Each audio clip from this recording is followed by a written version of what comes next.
Otherwise communication नहीं हो पाएगी कि जब तक वो 3 टावर से ना जुड़े। पाँव के लिए चलता है, वो ज़रूरी नहीं कि वो इस रास्ते सीधे से पहुँचे। जब ये तीनों डेटा सेट एक जगह पे आ जाएंगे तो जब तक ये जुड़ेंगे नहीं, तो volume is making the difference between big data and not big data analysis. देखूं कि वो चीज़ किन किन चीज़ों के ऊपर डिपेंड करती है। आप हदूप में देख लें, आप स्प्लंक में देख लें, ये प्राइमरीली एक ही चीज़ के नाम है। जब हम कंप्यूटर साइंस कहते हैं, computer science primarily is an answer to find the solution of some problem.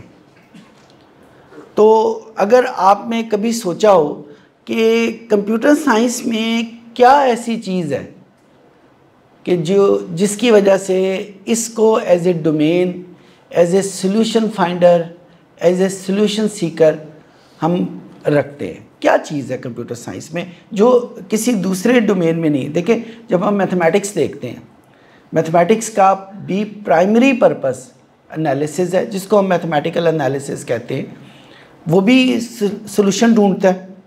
Statistics है, that is again a solution Sikar.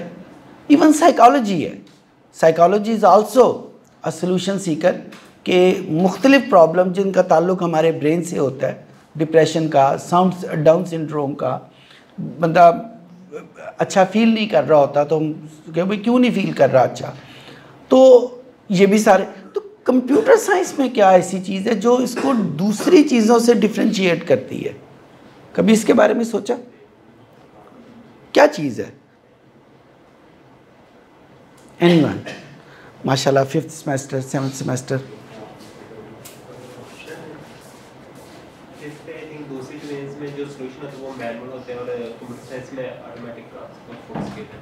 तो वो ऑटोमेटिक में क्या चीज़ है? ऑटोमेटिक क्या चीज़ ऐसी है जो दूसरों में नहीं होती, जो इसमें है? जी, रीजनिंग तो मैथ, क्योंकि लॉजिक का दादाबू समझा जाता है, तो वो तो कहता है कि रीजनिंग तो आप सीखते ही मुझसे हैं। तो कंप्यूटर साइंस ने भी रीजनिंग जितनी ली है वो सारी मैथ्स से ली है। आप मैथ्स के काफ़ी सब्जेक्ट पढ़ते हैं ना, और मैथ के बगैर कंप्यूटर साइंस, प्रोग्रामिंग, कोडिंग हो ही नहीं सकती। तो वो उसकी बेसिक रीज़न है। चले मैं थोड़ी सी आपकी हेल्प करता हूँ। आप लोगों ने किससे, अगर एक बड़ा मशहूर मैथमेटिकल फ़िलासफ़र था, आई डोंट नो कि आप लोगों ने उसका नाम कभी सुना या नहीं सुना। 19th सेंचुरी के बिल्कुल एंड के ऊपर पैदा हुआ, 20th सेंचुरी में वो आया। उसका नाम था बर्ट्रैंड रसल। रसल के नाम के ऊपर बहुत मशहूर है। उसने एक बड़ी मशहूर किताब लिखी थी, प्रिंसिपल ऑफ मैथमेटिशिया। कुछ this much thick volume book है, बड़े साइज़ की, और लैटिन में है, लेकिन उसका इंग्लिश ट्रांसलेशन इजीली हमारी PDF फॉर्म में भी मिल जाता है। विकीपीडिया में उसका एब्रिज्ड वर्जन भी मौजूद है। कभी मौका मिला तो उसको पढ़िएगा। वो मैथमेटिकल जो फ़िलासफ़ी है, यानी क्यों का जवाब मैथमेटिक्स की फॉर्म में कैसे देते, उसके बारे में बताती है। वो किसी जगह पे लेक्चर दे रहा था, तो उसको किसी बच्चे ने, बिल्कुल छोटा सा बच्चा था, उससे सवाल पूछा, सर व्हाट इज़ -1? अच्छा, अब आई डोंट नो आप लोगों को कभी इसका एक्सपीरियंस हुआ हो। आपके घर में अम्मी अब्बा या दादा अबू या दादी अम्मी ये हों, या बड़ी बाजी जो ज़्यादा पढ़े लिखे ना हों, और उनको आप बताना चाहें कि व्हाट इज़ कोडिंग, कोड कैसे करते हैं, जैसे सी में और पाइथन में फ़र्क क्या है। एक दूसरे को आप बड़ी आसानी से बता लेते हैं।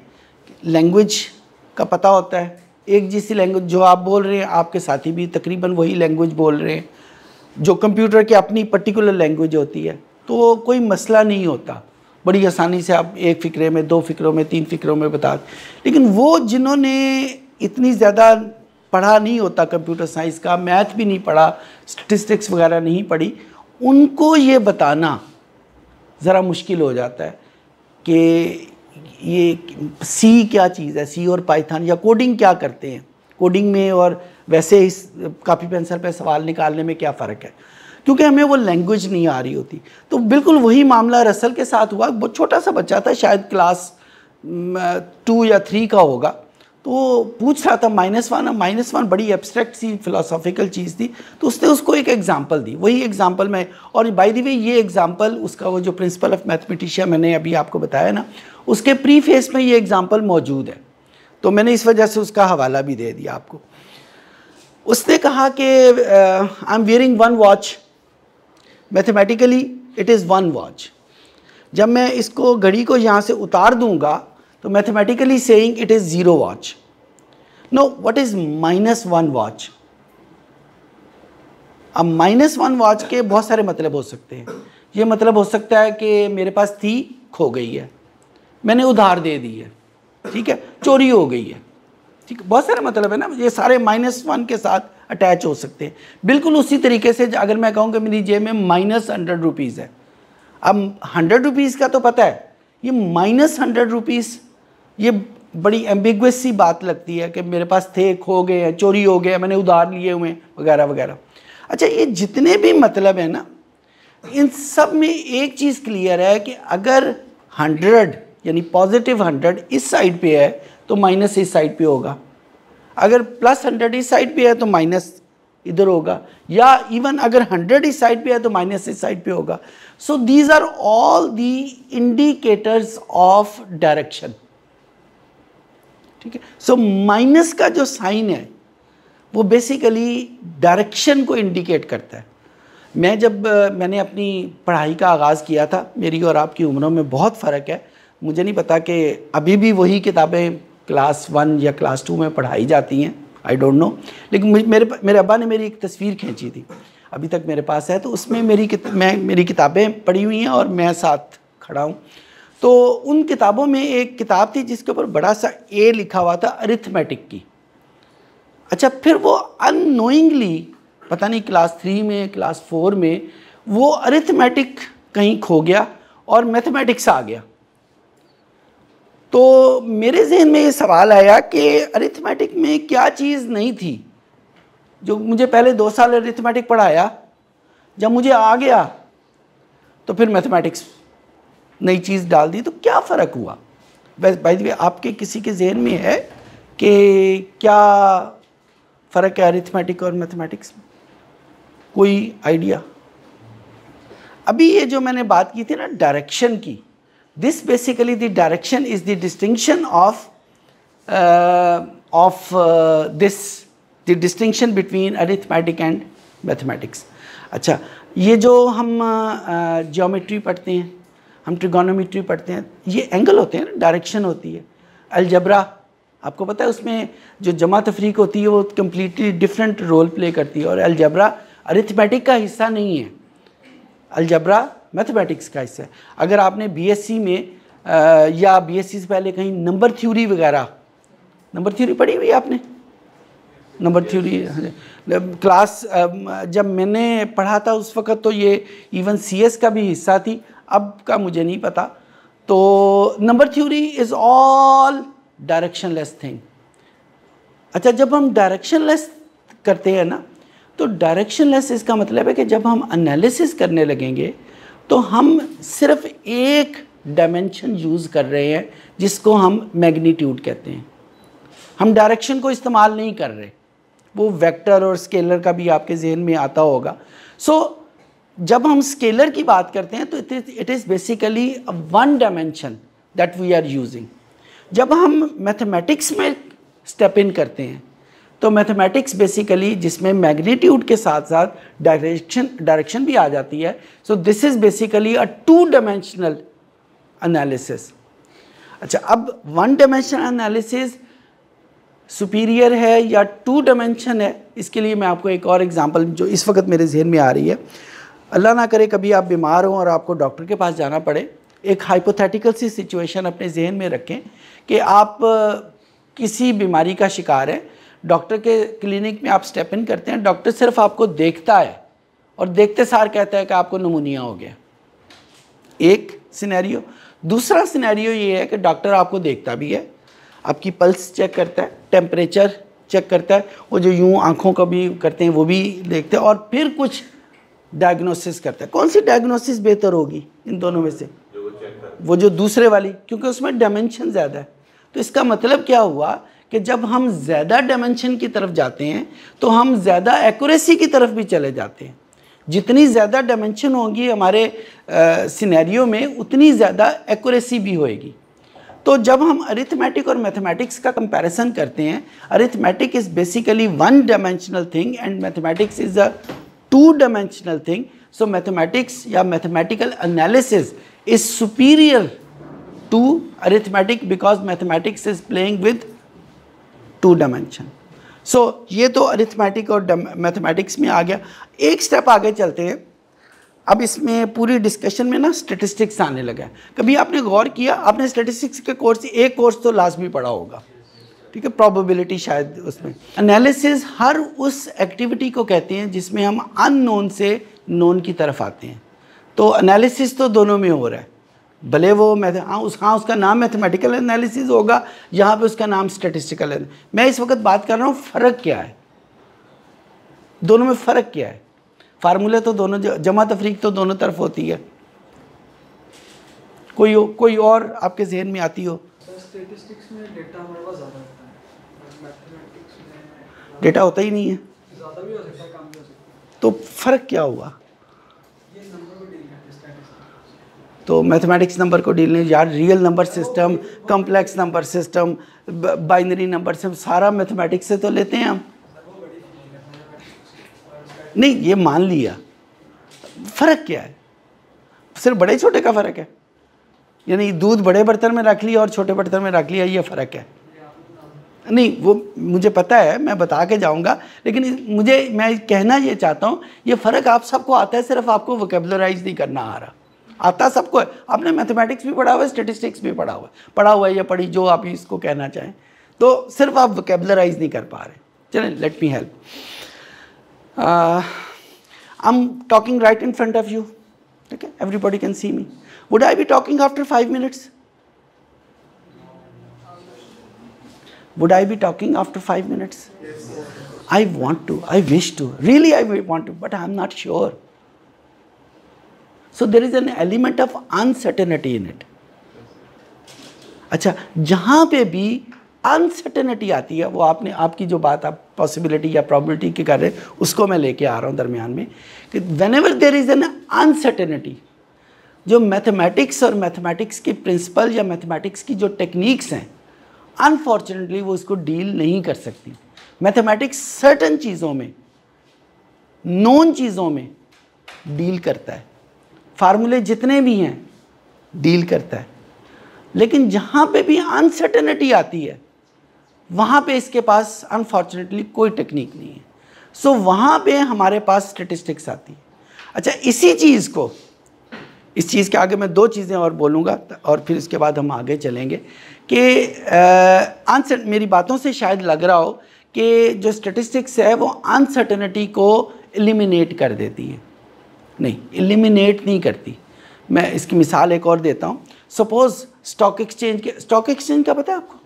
जहाँ पे शेयर्स का कारोबार होता है। सपोज़ आपके जेब में लेट्स से 100,000 रुपीज़ है, अल्लाह करे सबके जेब में हो, 100,000 रुपीज़ हैं और आप किसी शेयर में इन्वेस्ट करना चाहते हैं। ऑफ कोर्स आप उसी शेयर में इन्वेस्ट करना चाहेंगे कि आपको कल को 100,000 के बाद ज़रा प्लस की तरफ बात जाए, नीचे बात ना आए। तो स्टैटिस्टिक्स क्या करेगी, वो ये बताएगी सिर्फ आपको कि if you go for share A, the chances of going up is this, the chances of going down is this. If you go for share B, then the chances of going up is this, the chances of going down. It only educates you, it does not eliminate uncertainty, it only educate, it only let you know about the uncertainty। और जब आपको किसी uncertainty का पता चल जाता है तो you are in a better position to decide. घर में आप सो रहे हो रात के वक़्त, कोई खटका हो, एकदम आँख खुल जाए, फ़ौरन पूरे जिस्म में खौफ सा आ जाता है, पता नहीं कौन है, पता नहीं कोई बंदा है जिसके हाथ में पिस्टल है, डंडा है, खाली हाथ है, क्या है, कुछ बिल्ली है, क्या कुछ नहीं पता। अब आप उठते हैं और आगे जाके देखते हैं, आपको लगता है ये तो बिल्ली है, या कोई इवन बंदा है लेकिन वो खाली हाथ है, या इवन उसके हाथ में पिस्टल है, जो ही आपको इसका पता चल गया कि उसके हाथ में पिस्टल है, अब आपका खौफ ख़त्म हो जाएगा और आप वो सोचना शुरू कर देंगे यार इससे डील कैसे करना है। खौफ उस वक्त तक रहेगा जब तक आपको पता ही नहीं है। तो अनसर्टेनिटी जब तक अनसर्टन रहेगी, अननोन रहेगी, खौफ रहेगा, पता नहीं क्या हो गया। लेकिन जो ही आपको उसका पता चल जाएगा तो now you are in a position to deal with it, to make decisions about it. तो स्टैटिस्टिक्स एलिमिनेट नहीं करती वो प्रोबेबिलिटी। आप सब ने वही कोर्स पढ़ा हुआ है प्रोबेबिलिटी का, तो आपको वो टेक्निक सबका पता है। मैं उसके फार्मूलों में नहीं जाऊंगा इस वक्त, वो फेवरेबल और टोटल और ये सारा कुछ उसके चक्कर में नहीं हूँ मैं। लेकिन मैं वो आप माशाल्लाह आप सबको पता है। मैं सिर्फ आपको ये बता रहा हूँ कि स्टैटिस्टिक्स और मैथमेटिक्स में फ़र्क क्या है। वो अनसर्टेनिटी का फ़र्क है, and it does not eliminate it, it only educate about it. अच्छा, इसी चीज़ को मैं अगर अपनी पुरानी डिस्कशन के साथ जोड़ूँ तो arithmetic 1 dimensional, mathematics 2 dimensional, statistics 3 dimensional analysis, ये 3rd डायमेंशन जिसका नाम हमने अनसर्टेनिटी कहा था, उसको आपके एनालिसिस में ऐड कर देती है। लिहाजा हर उस सिचुएशन में जहाँ पे अननोन चीज़ें हैं, अरिथमेटिक आपको सिर्फ मैग्नीट्यूड के बारे में इंफॉर्मेशन दे रहा है, या अरिथमेटिकल एनालिसिस आपको सिर्फ मैग्नीट्यूड का एनालिसिस करके देगा। मैथमेटिक्स उस मैग्नीट्यूड के साथ साथ डायरेक्शन को भी ऐड कर देगा, यानी दोनों डायरेक्शन में मूव करना आप शुरू कर दोगे। और स्टैटिस्टिक्स वो जो अननोन चीज़ें हैं, जो अनसर्टेनिटी चीज़ें हैं, बेतहाशा प्रोबेबिलिटी डिस्ट्रीब्यूशन है, नॉर्मल है, बाइनोमियल है, पाइथन है, हाइपरज्योमेट्रिक है, so many distribution you have read in your text, वो सारी की सारी काहे को हेल्प करती हैं? वो यहीं पे हेल्प कर रही हैं कि आपको उस अननोन अनसर्टन चीज़ों को आपको बताती हैं कि ये कैसे करते हैं। So now you are moving from a 1 dimensional analysis to a 2 dimensional analysis to a 3 dimensional analysis. और अभी थोड़ी देर पहले जो मैंने एग्जांपल दी, a 3 dimensional analysis is superior to 2 dimensional analysis. So statistical analysis specially in those scenarios जिसमें uncertainty है। और आपको पता है कि जब भी हम फ्यूचर के बारे में कोई भी बात करने लगेंगे, वो कभी भी सर्टन नहीं हो सकती, कभी भी, वो हमेशा अनसर्टन रहेगी। ठीक है, भले जितनी मर्जी प्लानिंग कर लें, वो कभी सर्टन नहीं हो। तो हर उस जगह पे जहाँ पे आपको फ्यूचर के बारे में कोई बात करनी है, जहाँ पे आपको लेट्स से फाइनेंस की वर्ड में हम बजट बनाते हैं। बजट क्या होता है? अगले साल में हम कहाँ पे जमा तफरीक कि किस बात पे क्या खर्चा करेंगे, किस बात पे कहाँ से पैसे आएंगे, ये सारा कुछ बजट हमें बताता है। पता नहीं आपने पर्सनल बजट कभी किया नहीं, तो हम अगले के बारे में करते हैं। हम जो पीछे गुजर चुका है उसके बारे में नहीं करते, उसके बारे में सिर्फ अकाउंटिंग होती है, बुक कीपिंग जिसे कहते हैं। अगले के बारे में बजट होता है। सो बजट बनाएंगे, वहाँ पे मैथमेटिकल टेक्निक आपकी कोई हेल्प नहीं कर सकेंगी। क्यों? क्योंकि उसमें कोई ऐसा कोई औजार ही नहीं है कि जो कि हमें उस अनसर्टन चीज़ को डील कर सके। आपने कोई नई प्रोडक्ट लॉन्च करनी है, आपने एक कोड बनाया है, एक गेम डेवलप की है, किस मार्केट में फेंकेंगे, उसकी कीमत क्या होनी चाहिए? ज़्यादा कीमत रख देंगे, बिकेगी नहीं। कम कीमत रखेंगे, आपके पेट में हमेशा दर्द होती रहेगी, यार इतना मैंने रातों को जाग के वो गेम बनाई और मैंने बेच कितने की दी? 10 रुपए की। ठीक है, सो ये this is all what statistics is, आपकी हेल्प करती है। अच्छा, अब यहाँ से एक स्टेप और आगे चलते हैं। अब आता है हमारा कंप्यूटर। कंप्यूटर के डोमेन में शायद आपने कभी नाम सुना हो, 4 वीज़ का नाम सुना? 4 वी कहते हैं इसको। कोई बता सकता है कौन से? एक होता है वेलोसिटी, एक होता है वेराइटी,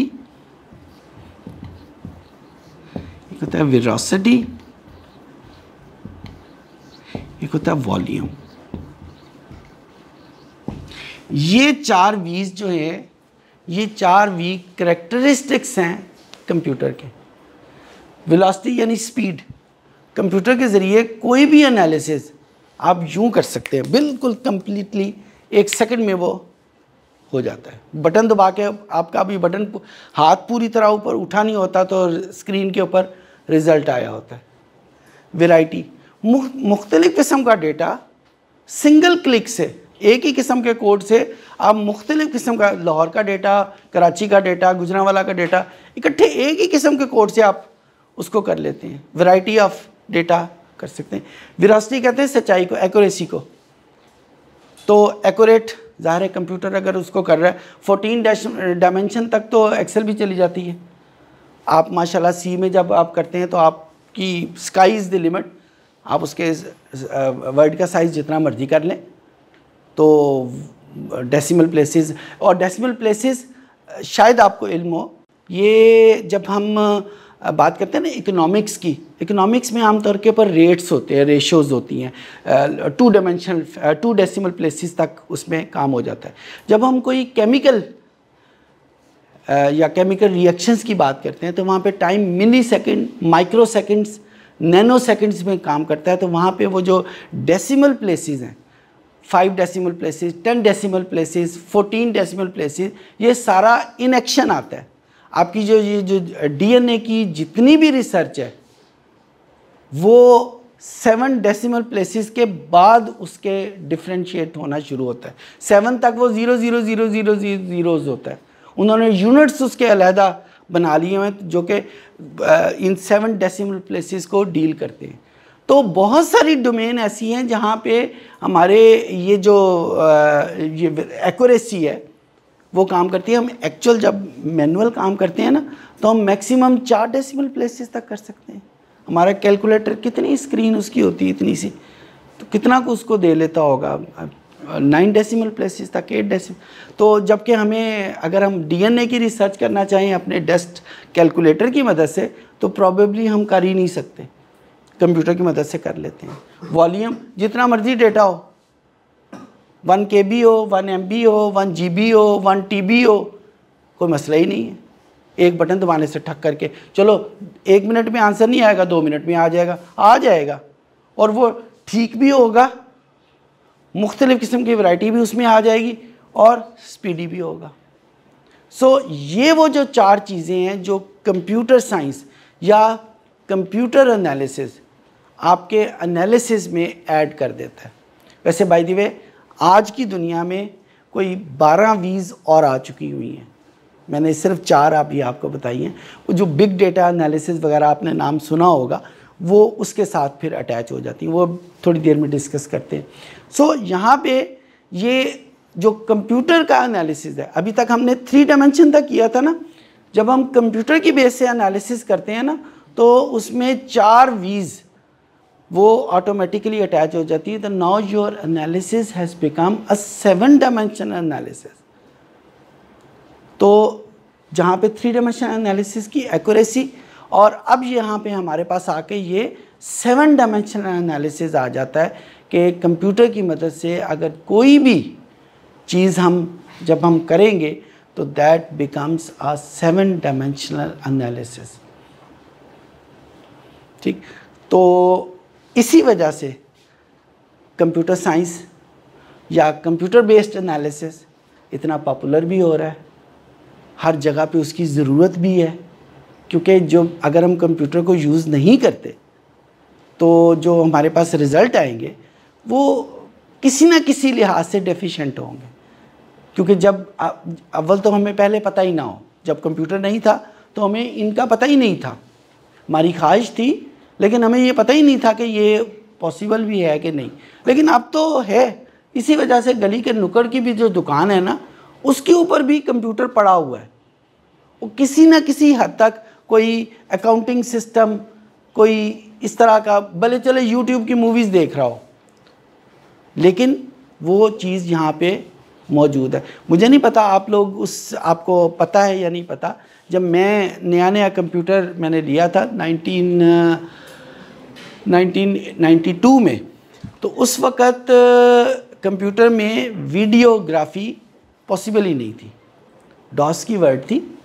और अगर हमने बहुत शौक़ आया 95 में 96 में कि हमने मूवी भी या कोई वीडियो इसके ऊपर देखनी है तो उसके लिए एक स्पेशल ग्राफिक कार्ड आता था, MPEG कार्ड उसको कहते थे। अब तो शायद वो किसी खरादिए की दुकान पे भी ना मिले, मेरे घर में वैसे एक दो मुझे पड़े हुए हैं पुराने कंप्यूटर्स के।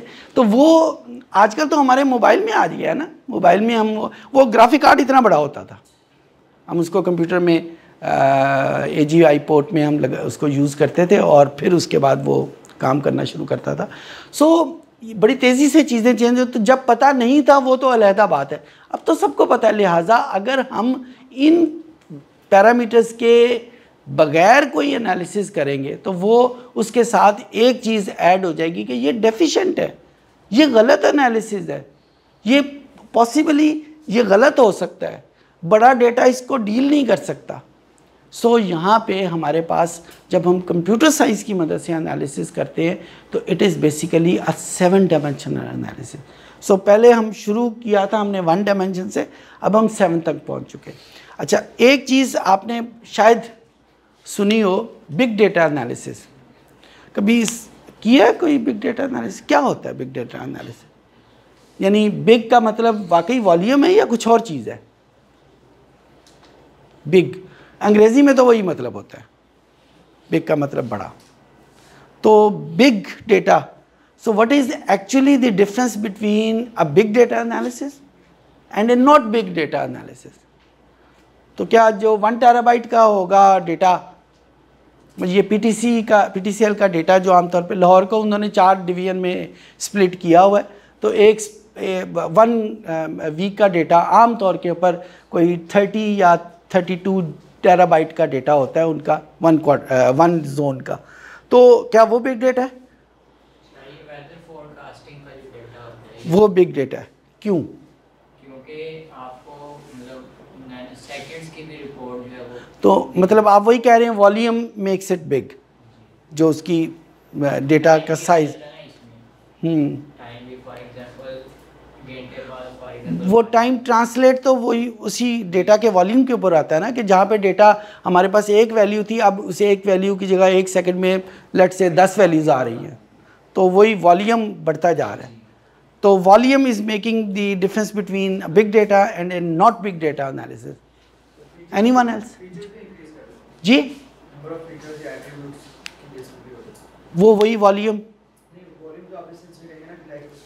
रिस्पोंडेंट ज़्यादा हैं तो आप कह रहे हैं कि उसके एट्रीब्यूट ज़्यादा होते जाएंगे।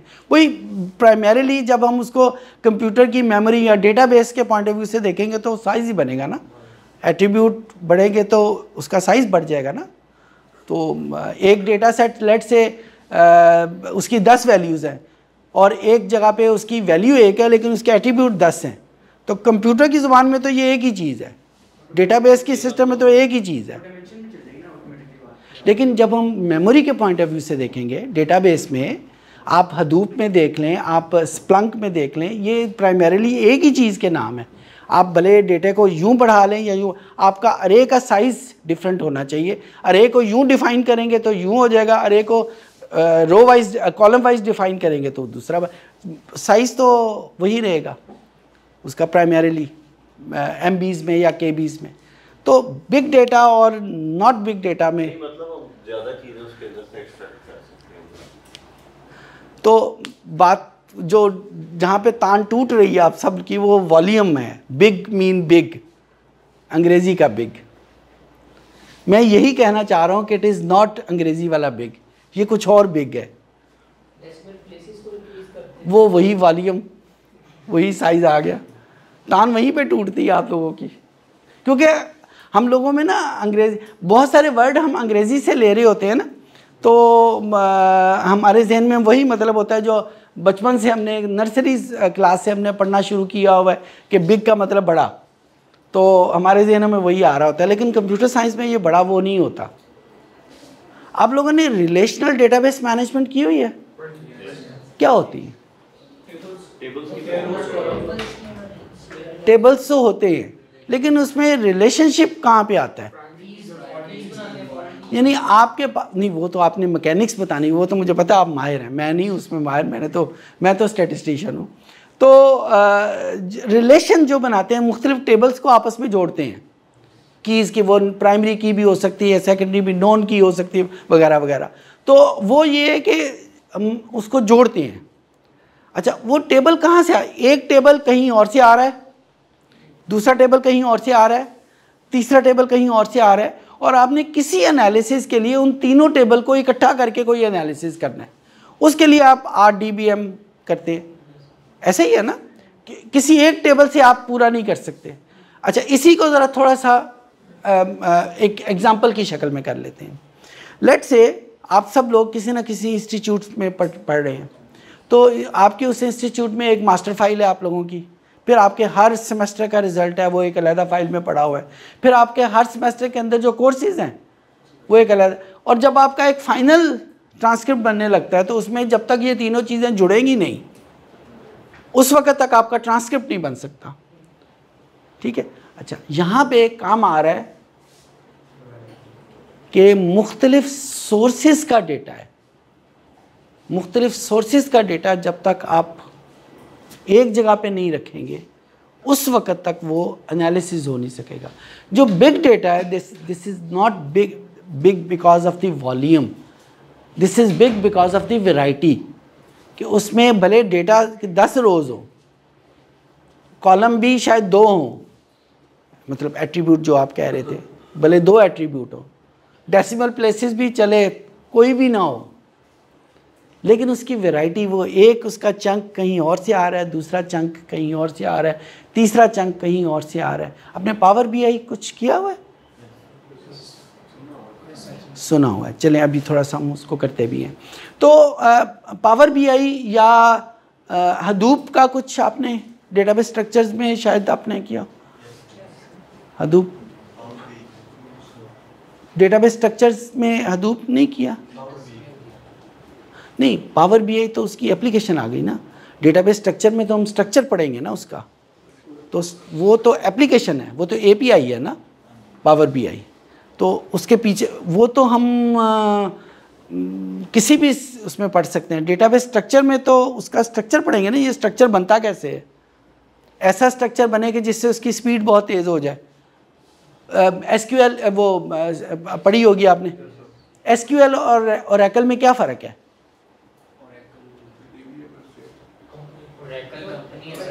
और कोई फ़र्क नहीं है, तो लोग उसके ज़्यादा पैसे क्यों दे देते हैं?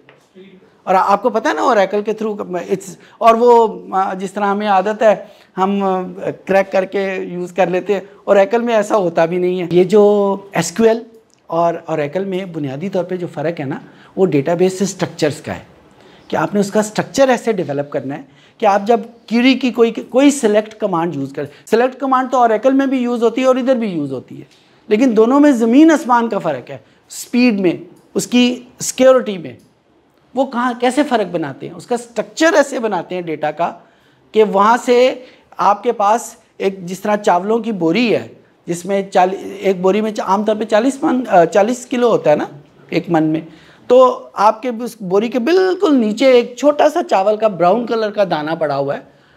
तो अगर आप SQL की कमांड लगाएंगे तो शायद it would take let's say 3 to 4 minutes, और ओरेकल उसको यूँ निकाल देगा, स्प्लंक उससे भी तेज़ निकाल देगा आपको।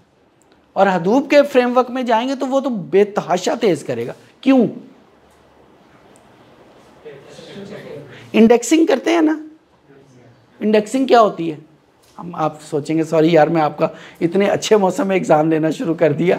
एक्चुअली ये सारी चीज़ें मैं कहीं जोड़ना चाह रहा हूँ, इस वजह से मैं सारी टर्म्स बोल रहा हूँ। जब आप लोगों के पास ये फ़ोन सबके पास है माशाल्लाह, कईयों के पास आईफोन होगा, कईयों के पास एंड्रॉयड बेस्ड हैं।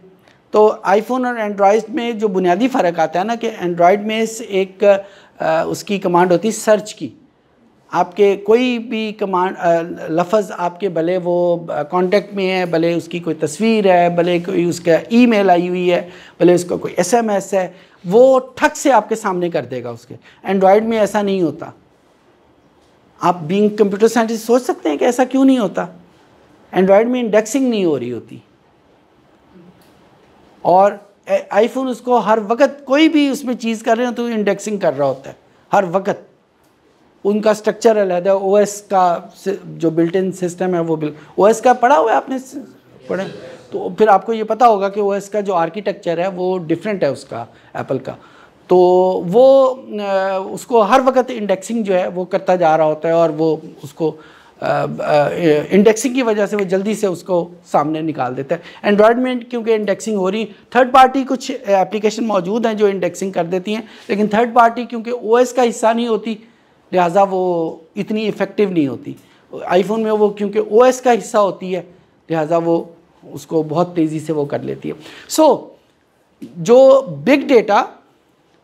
बिग डेटा इस वजह से कहलाता है कि जब उसमें वैरायटी मुख्तलिफ़ किस्म का डेटा सोर्सेज इकट्ठा हो जाता है, एक टेबल पे इकट्ठा हो जाता है।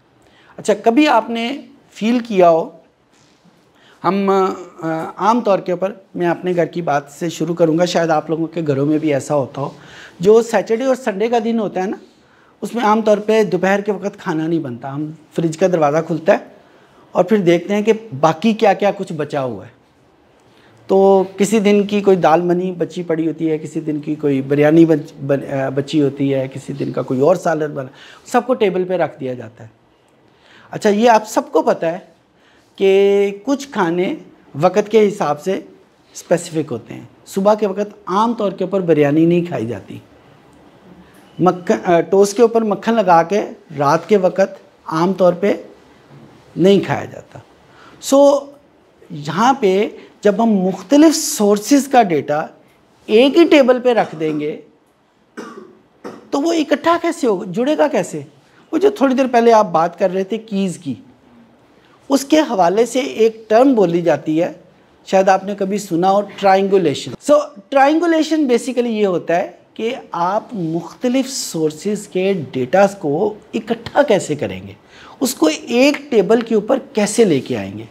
एक डेटा सेट आ रहा है जिसमें लेट से एफबीआर की बात करते हैं, एफबीआर में एक डेटा सेट ये होता है जिसमें सिर्फ नादरा से डेटा आ रहा होता है, आपका नाम, आपका एड्रेस, आप कहाँ पे रहते हो, आपके अब्बा का क्या नाम है, आपकी अम्मी का क्या नाम है, वगैरह वगैरह, ये वाली इन्फॉर्मेशन लिखी।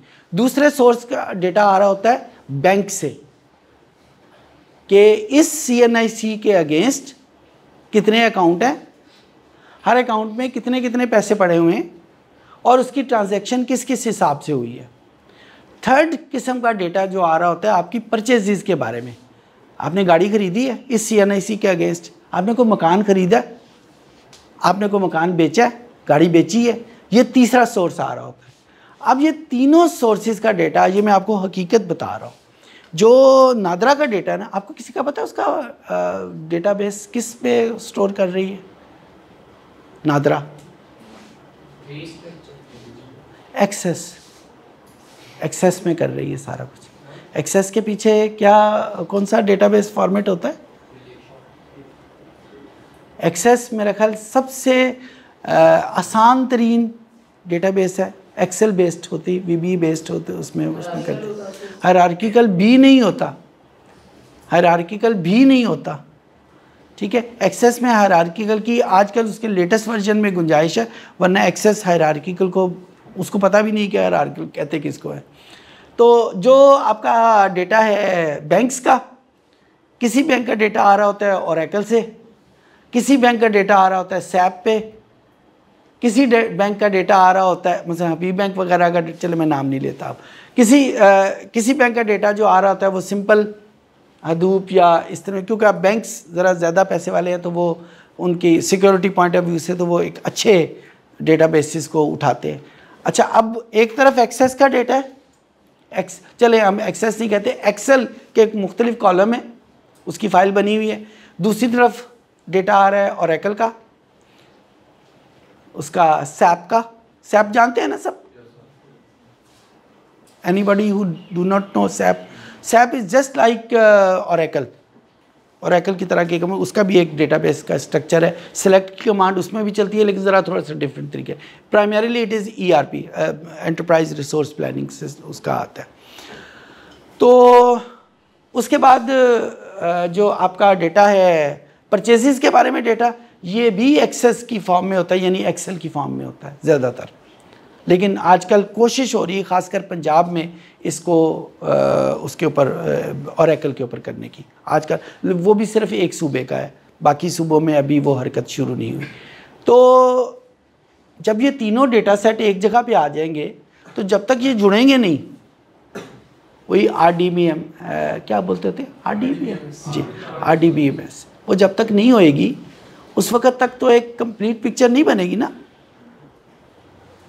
वेराइटी। और इस चीज़ को ट्रायंगुलेशन कहते हैं कि ट्रायंगुलेट करें डेटा को। और ये ट्रायंगुलेशन का कॉन्सेप्ट टेलीकम्युनिकेशन में भी यूज़ होता है कि हमारे हाथों में ये जो मोबाइल है ना, ये 3 टावर से जुड़े होते हैं हर वक्त। जो आपका मसलन आपका यूफोन का अगर आपके पास कनेक्शन है तो यूफोन के इर्द गिर्द आपके पास कोई ना कोई टावर्स होंगे जहाँ से डेटा, तो ये रिक्वायरमेंट है, अदरवाइज़ कम्युनिकेशन नहीं हो पाएगी कि जब तक वो 3 टावर से ना जुड़े हों। और 3 टावर से जुड़ने के बाद ये अपनी GPS की लोकेशन भी करते हैं। जिस तरह जब हम किसी पॉइंट को लोकेट करना चाहते हैं तो हम उसके, जब तक हमारे पास X और Y कोऑर्डिनेट नहीं होंगे, हम उसको, हमें पता ही नहीं चलेगा कि वो पॉइंट कहाँ एग्जिस्ट करता है। फिर ये 2 डायमेंशन से 3 डायमेंशन पे चला गया, तो जो हमारी ये जो कम्युनिकेशन हो रही होती है, दिस इज़ प्राइमरीली ट्रायंगुलेशन पे आ रही है कि 3 डेटा सेट में X, Y, Z से आ रहा होता है और वो डेटा सेट आपस में जुड़ता है। इसको भी ट्रायंगुलेशन कहते हैं। ATL का नाम भी दिया जाता है। जी, ATL ATL ज़रा थोड़ी सी डिफरेंट चीज़ है। थोड़ी वो ये है कि जब आप कम्युनिकेशन शुरू हो जाती है तो फिर एक कंपनी दूसरी कंपनी के साथ आपस में, मसलन मैं यूफोन पे कैरियर हूँ और आप जोंग पे हैं, तो मैं अगर आपको कॉल कर रहा हूँ तो वो आपस में कैसे मिक्सअप होंगे, इंटरेक्ट कैसे करेंगे। दोनों का सिस्टम अलग है ना, हर कंपनी का सिस्टम अलग है, लेकिन वो आपस में ट्रायंगुलेट आपस में जुड़ेंगे कैसे, मेरी आवाज़ आप तक कैसे जाएगी, जिसे वो नेटवर्किंग दुनिया में हैंडशेकिंग कहते हैं। तो हैंडशेकिंग कैसे होगी, वो उसको ATL उसको कहते हैं। यहाँ पे ये ज़रा थोड़ा सा मुख्तलिफ है कि एक आप किसी भी मोबाइल फ़ोन को उठाएं, वो आपको आपकी लोकेशन के बारे में फ़ौरन बता देता है। वो कैसे, उसको कैसे पता चलता है, उसी वजह से सिम डालें, उसमें सिम डालते सार वो 3 जगहों से वो होगा, कनेक्ट होगा और तीनों जगह से आके वो फ़ौरन एग्जैक्ट आपकी लोकेशन पता चल जाएगी। कोई हमारी जो लीगल रिक्वायरमेंट होती हैं उसमें तो location of the mobile phone बाज़ औक़ात बड़ी इम्पॉर्टेंट रोल प्ले करती है। तो बहरहाल ये थोड़ा सा मैं इसके तफसील पढ़ेंगे टेलीकम्युनिकेशन, क्योंकि मेरा इस वक्त टॉपिक नहीं है, इस वजह से उसके ऊपर मैं नहीं जाता। मैं बिग डेटा के ऊपर दोबारा आता हूँ। तो बिग डेटा में जो ट्रायंगुलेशन है वो प्राइमरीली वो आती है वहाँ पे कि जब हमारे पास मुख्तलिफ सोर्सेज का डेटा इकट्ठा हो जाता है तो उनको आपस में RDBMS कैसे बनाते हैं। वहाँ पे एक किसी डेटा सेट में प्राइमरी की का कॉन्सेप्ट कुछ और है, दूसरे में प्राइमरी की का कॉन्सेप्ट कुछ और है। वो जो कॉन्सेप्ट डिफरेंट है तो उनको कैसे जोड़ेंगे, this is what triangulation is. So वहाँ पे उस सारी की सारी जो केमिस्ट्री है उसको हम बिग डेटा एनालिसिस कहते हैं।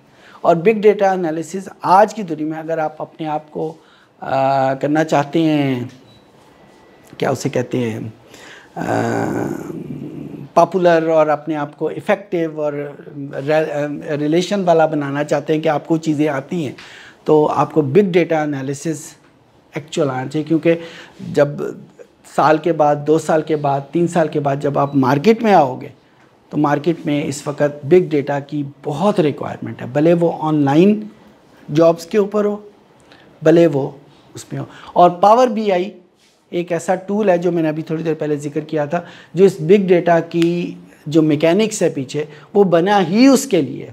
अदरवाइज़ आपको शायद कभी फील हुआ हो या ना हुआ, पावर BI तकरीबन वही काम करता है जो एक्सेल करती है। एक्सेल में वही ग्राफ हैं, वही एनालिसिस हैं, आप उसमें पावर क्यूरी चलती है, वो भी मुख्तलिफ उसको आपस में कनेक्ट कर लेता है। RDBMS वहाँ पे भी हो जाती है। तो फिर पावर BI अलहदा एप्लीकेशन के तौर पे क्यों, उसकी क्या सुप्रीमेसी है? उसकी सुप्रीमेसी यही है कि वो बिग डेटा एनालिसिस क्या है, वो उसकी जो ट्रायंगुलेशन करता है उसमें ये एडिड फीचर मौजूद है कि वो ट्रायंगुलेशन भी उसमें कर लेता है। ओके, आगे एक चीज़ आती है साइबर सिक्योरिटी, नाम सुना हुआ है? ये कुछ इसके बारे में बताएंगे? हमारी रोजमर्रा की जिंदगी में जराइम होते हैं या जो भी चीज़ें होती हैं उसके लिए प्रिवेंशन होती है, लाइक पुलिस है या और डिपार्टमेंट्स काम कर रहे हैं, तो वही चीज़ें जो ऑनलाइन क्राइम्स हो रहे हैं ना उनको प्रिवेंट करने के लिए बिना कोई ग्रुप्स हैं या टीम्स हैं, तो जो वो काम करती हैं वो साइबर सिक्योरिटी करते कैसे हैं? फायरवॉल्स के जरिए वो क्या करती है? फायरवॉल क्या करती चेक्स अपलोड कर देते हैं। कभी वैसे फायरवॉल के ऊपर गौर किया? फायरवॉल क्या करती है? फिल्टरिंग मतलब फॉर एग्जांपल एक चीज़ है कि अगर आप कम्युनिकेशन कर रहे हैं, हर तरह का कंटेंट आप तक आ सकता है, आप भी हर तरह का कंटेंट दूसरी जगह पे भेज सकते हैं, लेकिन वो बीच में एक ऐसे कि फिल्टर है कि हम उसको कॉन्फ़िगर कर देते हैं कि किस तरह का कंटेंट इससे पास हो सकता है, किस तरह का नहीं हो सकता। पैरिटी का कॉन्सेप्ट, पैरिटी हर डेटा सेट के साथ एक पैरिटी टैग लग जाता है।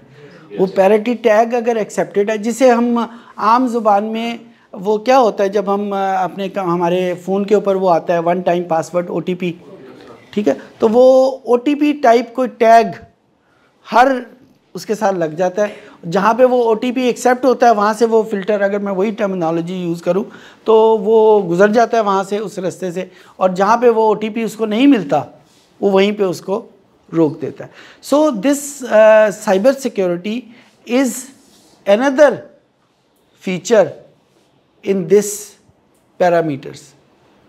और आज की दुनिया में साइबर सिक्योरिटी के बगैर अगर आपने कोई product develop, software product develop कर रहे हैं और उसमें ऐसा कोई फीचर आपने ऐड नहीं किया हुआ तो शायद उसकी कोई औकात नहीं है, ठीक है। अच्छा, अभी तक जो हमारे ये हमने बात की, अब मैं थोड़ा सा अपने टॉपिक को चेंज करना चाह रहा था, तो उससे मैं पहले बेहतर समझना, अगर आपके जहन में कोई क्वेश्चंस हों तो हम उसके ऊपर थोड़ा सा डिस्कस कर लें, फिर उसके बाद हम आगे चलेंगे। आपने एक बात की थी कि स्टैटिस्टिक्स में हम लोग बात करते हैं कि हम लोग को कंफर्मेशन नहीं होती। किस चीज़ में? मतलब कंफर्मेशन नहीं होती, हम लोग एक चीज़ प्रेडिक्ट करते हैं स्टैटिस्टिक्स। जी, मैथमेटिक्स के अंदर हम लोग एक टर्म अक्सर यूज करते हैं चीज़ों को सॉल्व करते हुए, अप्रॉक्सीमेटली। जैसे हम किसी इक्वेशन को सॉल्व करते हैं तो नीचे हम यूज करते हैं अप्रॉक्सीमेटली इक्वल्स टू दिस। अब वो तो मैथमेटिक्स के अंदर है जो है। जी बिल्कुल ऐसे ही है। तो मैथमेटिक्स के अंदर भी तो फिर वो अनसर्टेनिटी आ गई ना, मतलब हमारे पास कोई कंफर्मेशन तो नहीं है। अब अगर मैं अप्रॉक्सीमेटली इक्वल्स टू दिस लिख रहा हूँ, उसका मतलब है इस रेंज में काफी ज्यादा आंसर्स आ सकते हैं जिसके वो इक्वल हो। अनसर्टेनिटी तो यहाँ पे भी है। अच्छा, बात आप ठीक कह रहे हैं, अनसर्टेनिटी इसमें है, लेकिन यहाँ पे ये जो उसकी वैल्यूज़ की रेंज है ना, लेट्स से मेरे पास 10.36 और आगे बहुत डेसिमल प्लेसेस हैं, तो मैं अप्रॉक्सीमेटली इसको 10 लिख देता हूँ, ठीक है। अच्छा, यहाँ पे ये जो अप्रॉक्सीमेशन है, ये जो सो कॉल्ड अनसर्टेनिटी है, ये हमारी न्यूमेरिकल स्केल के ऊपर बेस कर रही, राउंडिंग ऑफ के प्रिंसिपल के ऊपर बेस कर रही होती है। जबकि हमारी जो स्टैटिस्टिक्स में करते हैं, हम ये कहते हैं कि हर सिस्टम किसी ना किसी प्रोबेबिलिटी को फॉलो करता है। मैं इसकी मिसाल ये देता हूँ। लेट्स से आपने वो पढ़ी हुई है चीज़ें स्क्यूड डिस्ट्रीब्यूशन या स्क्यूनेस वगैरह, कि कुछ जो शेप्स होती हैं वो यूं होती हैं, कुछ शेप जो हैं वो यूं हैं, कुछ शेप्स यूं हैं, ठीक है। और इसको हम आमतौर पे सिमेट्रिक कहते हैं। ये पॉजिटिवली स्क्यूड है, ये नेगेटिवली स्क्यूड है। यहाँ पे इन तीनों में से कोई एक भी नहीं आ रही। ये हमारी न्यूमेरिकल स्केल के ऊपर अनसर्टेनिटी चल रही होती है। जबकि यहाँ पे मैं इसकी मिसाल दे देता हूँ कि सपोज़ एक आसान टेस्ट है, एक क्विज़, स्टूडेंट हैं तो क्विज़ और उसका आपको बड़े आसानी से पता चल जाएगा। एक बड़ा आसान सा टेस्ट है, टीचर ने दिया है, तो आप एक्सपेक्ट करते हैं कि जो उसके मार्क्स हैं उनकी डिस्ट्रीब्यूशन कुछ यूँ होगी, यूँ होगी या यूँ होगी, या हम न्यूमेरिकल स्केल के ऊपर उसको प्रेडिक्ट कर देंगे कि क्योंकि मीन जो है वो लेट्स से 50 है तो 50 के अगेंस्ट नंबर होंगे सारे। कोई प्रेडिक्ट कर सकते हैं? आसान सा टेस्ट है ये वाली। ये वाले ना, ये आप देखें ना, ये ग्राफ है तो ये 0 ये होगा, और जो हम इस तरफ जाते जाएंगे ये बढ़ता जाएगा, ठीक है। तो ये 0 है, तो आप इसको यूं कह रहे हैं। अच्छा, और यहाँ पे भी 0 और ये बढ़ता जाएगा यहाँ पे। और कोई आसान सा एक टेस्ट है, आसान टेस्ट में नंबर कम आते हैं या ज़्यादा आते हैं?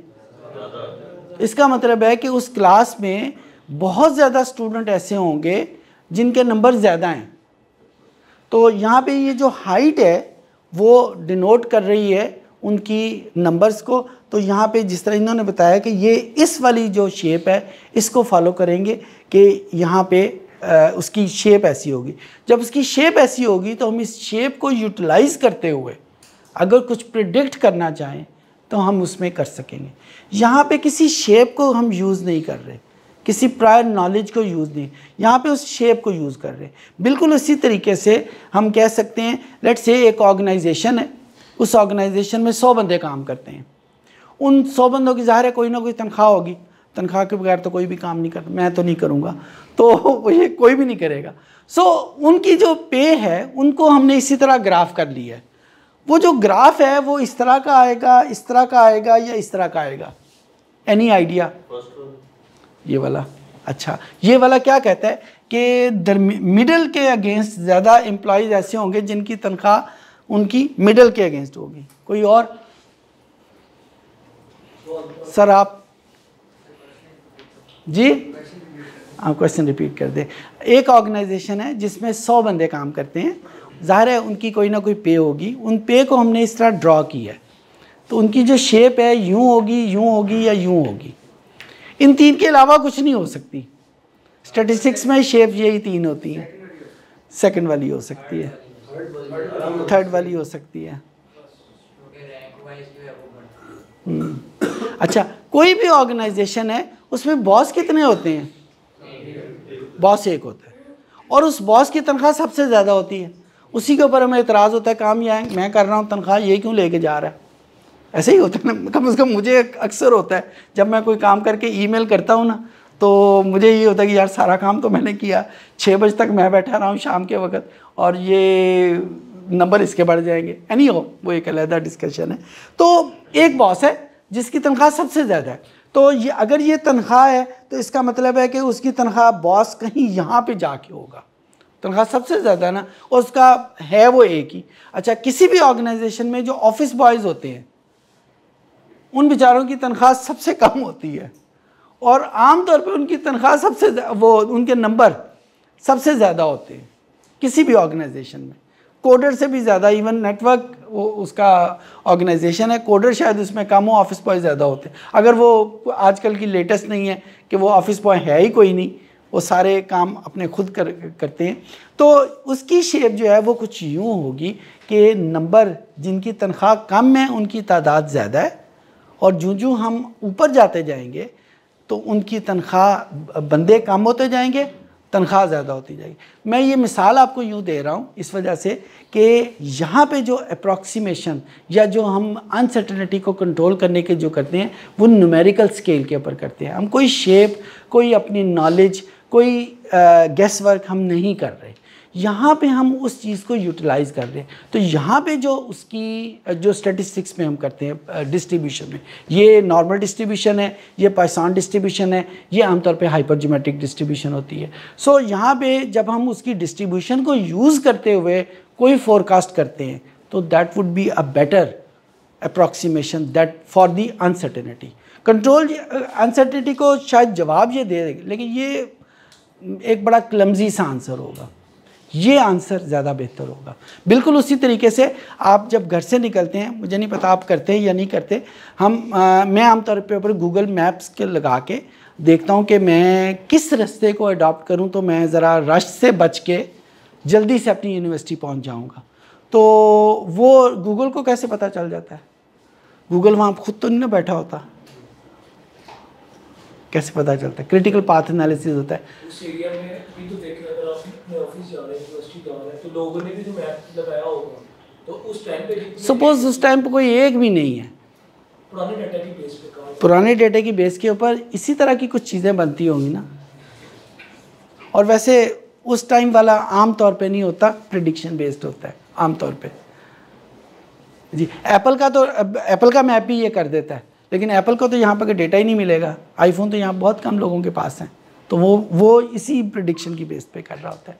तो वो ये जो अप्रॉक्सीमेशन है जितनी बेहतर होगी उसकी एक्यूरेसी उतनी ज़्यादा बेहतर होगी। वेदर फोरकास्टिंग अगेन मॉडल बने हुए हैं, वो मॉडल कहाँ पे हैं, प्रोबेबिलिटी के ऊपर बेस पर है। यहाँ पे कोई क्वेश्चन था, यहाँ पे कोई जी। सर आपने कहा कि प्रिडिक्शन होती है मैप्स पे, लेकिन गूगल की तरफ से तो ये है कि वो मैप्स का डाटा 24 आवर्स हमारा नोट कर रहा होता है और इसी बेसिस पे वो हमें बताता है कि कितना रश कहाँ पे जाता है। प्रिडिक्शन बेस्ड है, कहीं पे भी नहीं लिखा हुआ कि एग्जैक्ट नोटिंग हो रही होती है। एग्जैक्ट नोटिंग के ऊपर तो पॉसिबल ही नहीं है ना। फॉर एग्ज़ाम्पल इस वक्त बहुत सारे लोग सड़क पे मौजूद हैं, लेकिन रात के वक्त 1 बजे 2 बजे तो बहुत सारे लोग मौजूद नहीं हैं, लेकिन बात तो वो उस वक्त भी बता रहा होता है आपको। ठीक है, आप इस्लामाबाद से चलते हैं, लाहौर में अपने घर कितने बजे पहुंचूंगा, वो आपकी जो ड्राइविंग पैटर्न है कि आप आम तौर के ऊपर कितनी स्पीड से ट्रैवल करते हैं, सड़क के ऊपर कहाँ रश है, कहाँ सड़क वो ठीक है, उस सब को इनकॉर्पोरेट करते हुए आपको आंसर बताता है। तो एग्जैक्ट रियल टाइम सिचुएशन नहीं बताता वो अप्रॉक्सीमेशन, इसी की अप्रॉक्सीमेशन है। क्योंकि इस्लामाबाद से लाहौर तक बहुत सारे एरियाज़ ऐसे होते हैं जहाँ पे उसके पास कोई डेटा ही नहीं होगा, क्योंकि आपको पता है कि बहुत सारे मोटरवे पे कुछ स्पॉट ऐसे आते हैं जहाँ पे तो इंटरनेट भी नहीं होता, तो वहाँ पे फिर वो रियल टाइम तो ख़त्म हो जाता है ना।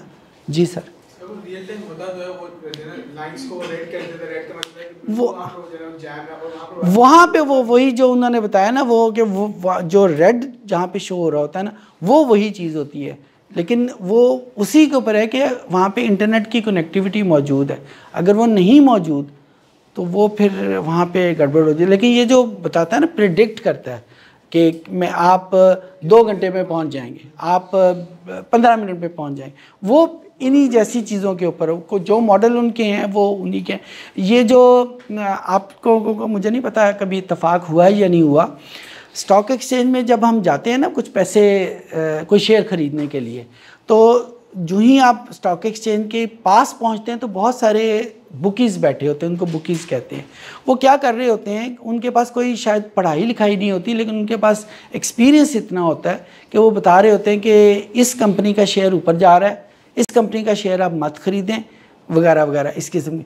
तो वो उनके पास कहाँ से नॉलेज, कोई वही तो नॉलेज नाजल नहीं हो रही, उनके पास यही इसी किस्म का जो उन्होंने बनाए होते हैं कि अब ये ऊपर जा रहा है, ये नीचे जा रहा है, तो जिसका वो एक्यूरेसी उतनी ज़्यादा होती जाती है, वो फिर उतना बेहतर हमारे पास उसका आ जाता है।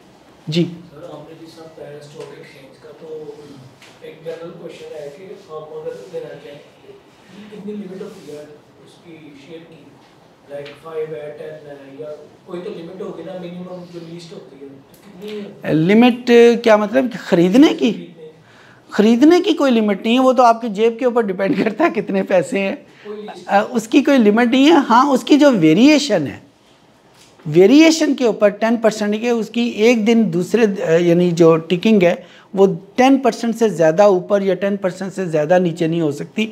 फॉर एग्ज़ाम्पल, ये नहीं हो सकता कि आज डॉलर की कीमत 277 है और कल डॉलर की कीमत जो है वो 170 हो जाए, ये नहीं हो सकती।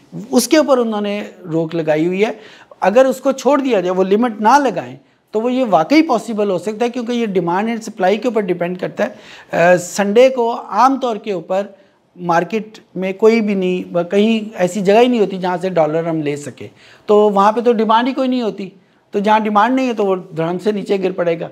तो वो इस वजह से इन चीज़ों को रोकने के लिए उन्होंने वो लिमिट लगाई हुई कि 10% से ज़्यादा फ्लक्चुएशन नहीं हो सकती। लेकिन आपकी जेब में लेट से 50 लाख है और आप चाहें तो 50 लाख के शेयर खरीद सकते हैं। लेकिन हर कंपनी में ये होता है कि कोई भी कंपनी, लेट से मेरे पास एक कंपनी है तो मैं इसका 100% मालिक हूँ।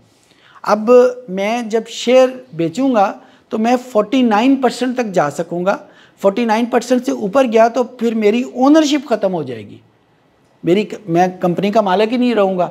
तो मैं अब सिर्फ 49% शेयर बेचूंगा कि अगर कोई बंदा 51 शेयर ख़रीद के मेरी कंपनी का, मेरी कुर्सी ना छीन ले मुझसे, वो कुर्सी मेरी रहे, हाँ मेरे साथ कोई पार्टनरशिप में आ जाए, तो वो लिमिट्स मौजूद हैं। लेकिन मैं पर्सनली तौर के ऊपर मेरे पास जितने पैसे हैं और जितने मैं ख़र्च करना चाहता हूँ, जिस तरह दुकान पे जाके आप जो लेना चाहें आप जाके, जितने आपकी जेब में पैसे हैं आप वो ले सकते हैं। क्या चीज़? ऐसे बहुत सारे कोर्सेज़ हैं, फाइनेंस के कोर्सेज़ होते हैं स्टॉक एक्सचेंज में। कोर्सेरा के ऊपर कुछ फ्री कोर्सेज़ भी मौजूद हैं, एडेक्स के ऊपर मौजूद हैं कोर्सेज़, और बिज़नेस स्कूल तो हैं ही हैं। बिज़नेस स्कूल में जो ख़ासकर BBA और MBA, उनमें फाइनेंस स्पेशलिस्ट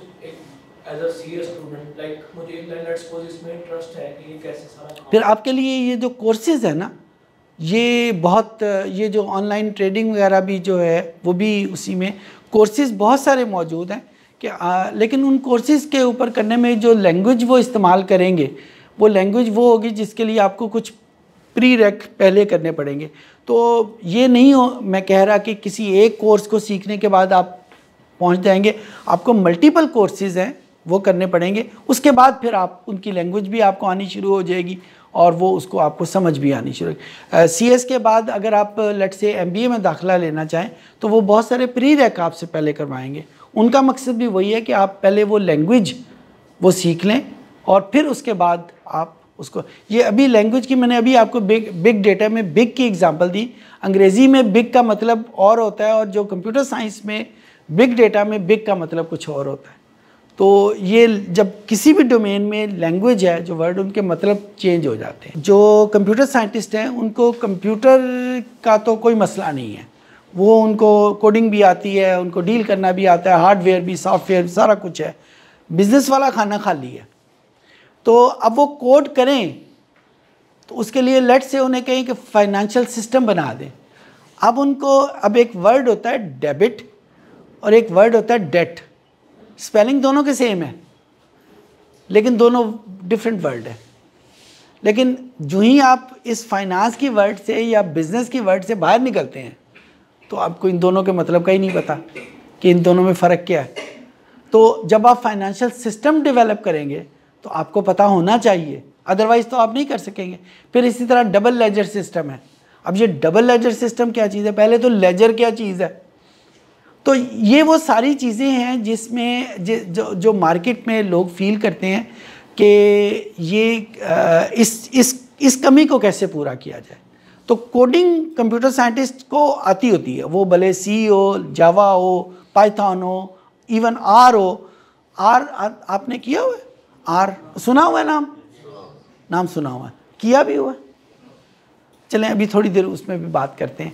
तो ये जो सारी जो टर्मिनोलॉजी है इसको कवर करने के लिए इन दोनों को कपल किया है कि बिज़नेस वालों को कंप्यूटर भी आता हो और कंप्यूटर वालों को बिज़नेस भी आता हो। डेटा साइंस कुछ हद तक इस चीज़ का इलाज है, लेकिन डेटा साइंस के साथ पाकिस्तान में ख़ास तौर पे एक बहुत बड़ा हादसा हुआ है। वो ये हुआ है कि ये कंप्यूटर साइंस के अम्ब्रेला के तहत चला गया। अब जो डेटा साइंटिस्ट होते हैं वो बहुत अच्छे कंप्यूटर साइंटिस्ट होते हैं, वो डेटा साइंटिस्ट नहीं होते। डेटा साइंस का असल मकसद यही है कि कोड अगर लेट से वो किसी केमिकल इंडस्ट्री के लिए करना चाहे तो उस बंदे को पता हो, अगर किसी मेडिसिन इंडस्ट्री के लिए करना चाहे तो उसको पता हो, बिज़नेस के लिए करना चाहे तो उसको पता हो। This is what data science is. लेकिन अनफॉर्चुनेटली इस वक्त जो डेटा साइंस पाकिस्तान में किसी भी यूनिवर्सिटी में जो करवाया जा रहा है, क्योंकि वो कंप्यूटर साइंस के अम्ब्रेला के तहत करवाया जा रहा है, तो उनको स्टेटिस्टिक्स का एक कोर्स एडवांस लेवल का पढ़ा देते हैं जो कंप्यूटर साइंस वालों को नहीं पढ़ाते कि जी मशीन लर्निंग ज़रा ज़्यादा बेहतर हो जाएगी। और सिमिलरली बिग डेटा एनालिसिस का कोर्स करवा देते हैं। तो जो प्रोडक्ट सामने आती है वो एक बहुत अच्छी कंप्यूटर साइंटिस्ट होती है, बाकी कंप्यूटर साइंटिस्ट से एक अच्छी कंप्यूटर साइंटिस्ट होती है, लेकिन डेटा साइंटिस्ट नहीं होती, क्योंकि डेटा के बारे में नहीं पता होता कि डेटा क्या चीज़ है। तो ये एक बहुत बड़ा यहाँ पे है। इंग्लैंड में फॉर एग्ज़ाम्पल जो डेटा साइंस का प्रोग्राम है, मासवाई एक यूनिवर्सिटी के जो मेरे जहन में इस वक्त आ रही है, बाकी हर यूनिवर्सिटी में ये अलहदा डिपार्टमेंट है, कंप्यूटर और बिज़नेस दोनों से अलहदा डिपार्टमेंट, और ये अलहदा ही होना चाहिए। सो ये इसमें आता है। अगर आपको याद हो कि जब हमने एफएससी की अंग्रेज़ी की किताब में जो बुक 2 थी, 4 बुक्स होती है ना आमतौर पे, 3 या 4 बुक। तो मेरे ज़माने में 4 थे, इसका मतलब कुछ ख़ास फ़र्क नहीं पड़ा। तो उसमें बुक 2 में पहली कहानी थी साइंटिफिक मेथड, पता नहीं मेरे ज़माने में थी तो अब मुझे नहीं पता, वो उसी बर्टन रसल ने लिखी थी। उसमें एक कहानी बताई हुई थी कि सपोज़ आप मॉर्निंग वॉक करने जा रहे हैं और मॉर्निंग वॉक करते करते आपको एक सेबों की रेडी नज़र आई है। सेबों की रेडी से आपने वो एक सेब उठा, अगर सेब वाला आपको इजाज़त देता है तो आपने एक सेब उठाया, आपने उसको बाइट किया है, वो खट्टा निकला है। जो ही वो खट्टा निकला आपने उसको गौर से देखा। पहले आपने सेब को उठाते वक्त शायद ना देखा हो, लेकिन जो ही वो खट्टा निकला है तो आपने इसको सेब को देखा, यार ये खट्टा क्यों है। तो इसका मतलब है कि आपने जब देखा है, इस चीज़ को साइंस की ज़ुबान में ऑब्जर्वेशन कहते हैं। आम देखने को ऑब्जर्वेशन नहीं कहते। जब आप किसी चीज़ का आंसर ढूंढने के लिए किसी चीज़ को देखते हैं तो दैट इज़ कॉल्ड ऑब्जर्वेशन। अब उस सेब की खटाई को आप कुछ चीज़ों के साथ रिलेट करेंगे। आपने उसको फील किया तो आपको सख्त लगा, आप उसका रंग ज़्यादा सब्ज़ लगा, तो आपको जहन में ख्याल आया कि शायद सब्ज़ सेब खट्टे होते हैं या शायद सख्त सेब खट्टे होते हैं। तो साइंस की ज़ुबान में इसको एक थ्योरी कहते हैं, ठीक है, या इसको एक आइडिया कहते हैं कि आपके जहन में एक आइडिया आया है।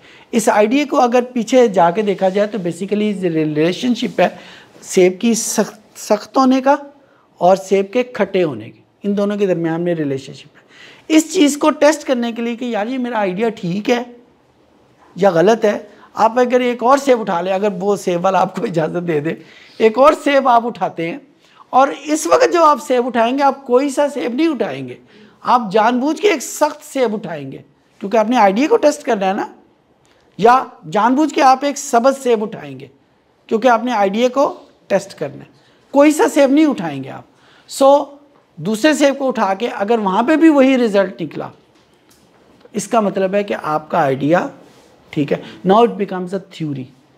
थ्योरी को जब हम टेस्ट करते हैं मल्टीपल चीज़ों के ऊपर तो उसका जो आलाकार है उसको हम कहते हैं मॉडल। तो model is basically a testing device of a theory, या इसी चीज़ को अगर मैं दूसरे लफ्ज़ों में कहूँ कि model is a testing device of a relationship. कोई भी रिलेशनशिप आपके जहन में, अब ये जो चीज़ है ये कि कोई रिलेशनशिप को नहीं बता रहा तो it is not a model.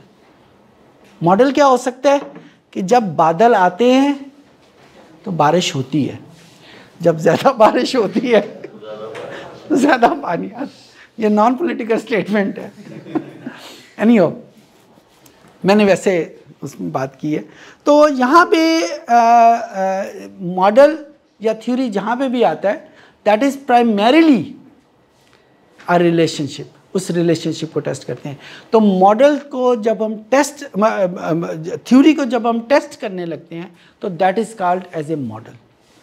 वो ये जो सारा प्रोसेस है टेस्टिंग वाला that is called as a learning, या जिसको आप सुपरवाइज्ड या अनसुपरवाइज्ड लर्निंग आप उसको कह सकते हैं। अभी हम इसके बारे में भी डिस्कशन करते हैं कि ये दोनों में क्या फ़र्क क्या है। वैसे बाय द वे क्या फ़र्क हो सकता है इन दोनों में, सुपरवाइज्ड और अनसुपरवाइज्ड? सर आप कुछ बताएंगे? सुपरवाइज्ड जिसमें कहते हैं कि स्पेसिफिकली टीम मैनेजर जो लीड करता। नहीं, अभी मैंने ये जो एग्जांपल दी ये सेबों वाली, इसमें सुपरवाइज्ड लर्निंग क्या होगी और अनसुपरवाइज्ड लर्निंग क्या होगी? जी सुपरवाइज में मैंने पढ़ा ये होता है कि आपने डाटा सेट में जो चीज़ें होती हैं ना उसको लेबल कर देते हैं। लाइक जिस तरह आपने एग्जांपल दिया है वो सेब ग्रीन है तो वो हमने उसको लेबल कर दिया, अगर वो लेबल नहीं होगा तो वो अनसुपरवाइज्ड है। तो आपने अच्छा एग्जांपल इसमें दी कि ये जो मैंने अभी आपको बताए थे ना कि अब जब हम दूसरा सेब उठाएंगे तो वो वही सेब होगा जो खट्टा होगा, आई मीन जो सब्ज़ हो या जो सख्त हो। तो ये basically it's a type of tagging या टाइप ऑफ लेबलिंग। तो जब आप कोई सा भी सेब उठा के देख लें दैट इज़ अनसुपरवाइज्ड, और अगर वो उसमें से ख़ास तौर पे वही सेब उठाएं तो दैट इज़ असुपरवाइज्ड।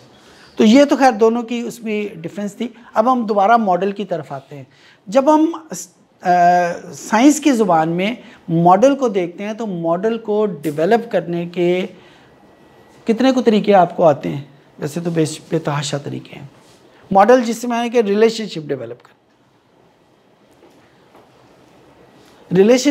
करने का वो भी तरीका, ये हम सारे बैठे हुए हैं, मैं आज से पहले आपसे मिला ही नहीं था, अब मेरा और आपके दरम्यान में एक रिलेशनशिप आ गया। तो now this is also a model building, this is also a model. ये सोशल मॉडल है but it is a model, तो ये मॉडल है। और कोई तरीका आपको सोशल मॉडल के अलावा?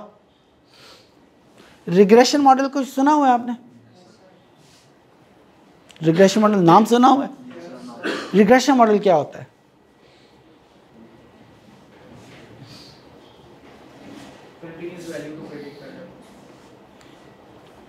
इस कमरे का टेम्परेचर क्या है? आमतौर पे हमारे ये डिवाइसेस हैं, घड़ियों में आ जाते हैं, फ़ौरन अगर इंटरनेट कनेक्टेड है तो हमें फ़ौरन पता चल जाता है। बाज़ कमरों में वो डिवाइसेस लगी होती हैं, उसके ऊपर टेम्परेचर आ रहा होता है। यहाँ पे भी शायद कहीं लगी हो, नज़र नहीं आ रही, लेकिन आपने देखा होगा कि ऊपर वो टेम्परेचर लिखा हुआ आ रहा होता है। गाड़ी की स्पीड क्या है, कैसे हम मापते हैं? ओडोमीटर सामने लगा होता है, उसमें हमें पता चल जाता है। गुस्सा कैसे नापेंगे? गुस्सा, आदमी हमें गुस्सा आता है ना, ठीक है, बाद लोगों को कितना गुस्सा आता है, गिलास पकड़ा होता है शीशे का और तोड़ देते हैं, आता है ना गुस्सा, हमें ही आता है, हम ही में से बंदे होते हैं। खुशी, हैप्पीनेस कैसे नापेंगे? सेटिस्फेक्शन कैसे नापेंगे? लॉयल्टी कैसे नापेंगे? रिलीजियोसिटी कैसे नापेंगे? एक बंदा कितना रिलीजन है, रिलीजन से करीब है, कैसे नापेंगे? एक बंदा मेरे साथ कितना लॉयल है, सिंसियर है, कितना सिंसियर है, कैसे नापेंगे? जी नहीं, मैयर तो होता है। ब्यूटी कैसे नापते हैं, आपको आता है? हर साल ब्यूटी कॉन्टेस्ट होता है, हर खातून नापी जाती है, उसकी ब्यूटी होती है ना, नहीं नापी जाती? हम मानते नहीं हैं कि हम देखते हैं, देखते सारे हैं, तो इसका मतलब ब्यूटी मैयर हो सकती है ना। अगलीनेस कैसे मैयर होगी? मैयर होती है, हमें नहीं आता, ये अलहदा बात है। पावर्टी कैसे मैयर करेंगे? आपको पता है एक पाकिस्तानी थे, उनका नाम था महबूबुल हक, डॉक्टर महबूबुल हक। उन्होंने पावर्टी को मैयर करने का एक फार्मूला बनाया था, यूनाइटेड नेशन की तरफ से उनको इनाम मिला, उन्होंने फास्ट बना दिया। ये फास्ट उन्हीं के पैसे से बना हुआ है जो इंस्टीट्यूट है, कि उन्होंने पावर्टी को मैयर करने का फार्मूला बनाया था। तो पावर्टी भी मैयर की जा सकती है। सो मैयर सबको किया जा सकता है, तरीका होना चाहिए। अच्छा, कैसे? फॉर एग्जांपल मैं टेम्परेचर की बात करता हूँ। टेम्परेचर हम सबको पता है कि इस कमरे में अगर बंदों की तादाद को बढ़ाया या कम किया जाए तो कमरे के टेम्परेचर के ऊपर फ़र्क पड़ता है, ठीक है। इस कमरे में नंबर ऑफ़ डोर्स को बढ़ाया या कम किया जाए तो टेम्परेचर को फ़र्क पड़ता है, ठीक है। हमें पता है कि इस कमरे में ये जो एसी आउटलेट्स हैं, इनकी तादाद को कम या ज़्यादा किया जाए तो कमरे के टेम्परेचर के ऊपर फ़र्क पड़ता है। इसका मतलब है कि अगर मैं किसी चीज़ को मैयर करना चाहूँ तो मेरे पास एक तरीका ये है कि मैं देखूँ कि वो चीज़ किन किन चीज़ों के ऊपर डिपेंड करती है। जिन जिन चीज़ों के ऊपर वो डिपेंड करती हैं, उन चीज़ों को यूज़ करते हुए मैं टेम्परेचर को मैयर कर सकता हूँ। बिल्कुल उसी तरीके से जहाँ पे हमारे पास कोई डिवाइस एग्जिस्ट नहीं करती, जिस तरह गाड़ी की स्पीड को मैयर करने के लिए मेरे पास सामने ओडोमीटर लगा हुआ है, मुझे किसी डिपेंडेंस की, किसी और चीज़ की ज़रूरत नहीं है। यहाँ पे भी अगर एक मीटर लगा हो, बल्कि ये ऊपर सामने लिखा हुआ है 24.0, तो ये मुझे किसी और चीज़ की ज़रूरत नहीं है, मैं इसको यूज़ कर सकता हूँ। लेकिन हैप्पीनेस के लिए तो मेरे पास कोई डिवाइस नहीं है, सेटिस्फेक्शन के लिए तो मेरे पास कोई डिवाइस नहीं है, ब्यूटी के लिए तो मेरे पास कोई डिवाइस नहीं है। तो मैं कैसे मैयर करूँगा? वहाँ हर उस जगह पे जहाँ पे मेरे पास एक्चुअल डिवाइस मौजूद नहीं है, वहाँ पे अगर मैंने चीज़ों को मैयर करना हो तो उसके लिए मुझे डिपेंडेंसीज यूज़ करनी पड़ती है। और जहाँ पे भी मैं, फ़िक्रा ध्यान से सुनिएगा, जहाँ पे भी मैं डिपेंडेंस को यूज़ करते हुए चीज़ों को मेजर करूँगा, that is called as a regression analysis. So regression analysis is a technique, by the way it is a statistical technique, it is not mathematical technique, it is a statistical technique। ये probability distribution को use करती है क्योंकि unknown है ना, unknown को deal कर रही है। हमें नहीं पता कि चीज़ों के ऊपर डिपेंडेंस कितनी है, कमरे के टेम्परेचर का बंदों के ऊपर, बंदों की तादाद के ऊपर कितना असर होता है, ये हमें नहीं पता। तो अननोन आ गया तो इसको डील करने के लिए हमारी प्रोबेबिलिटी डिस्ट्रीब्यूशन आ जाती है। So it is a statistical technique. तो जहाँ जहाँ पे हमें इसको यूज़ करेंगे डिपेंडेंसीज को, चीज़ों को मेजर करने के लिए, वहाँ पे हमें रिग्रेशन यूज़ होगा। और अभी थोड़ी देर पहले मैंने बताया कि जो थ्योरी मॉडल का मैंने आपको बताया था कि ये रिलेशनशिप को मेजर करता है। रिलेशनशिप, थ्योरी रिलेशनशिप है तो मॉडल रिलेशनशिप को मेजर कर रहा है।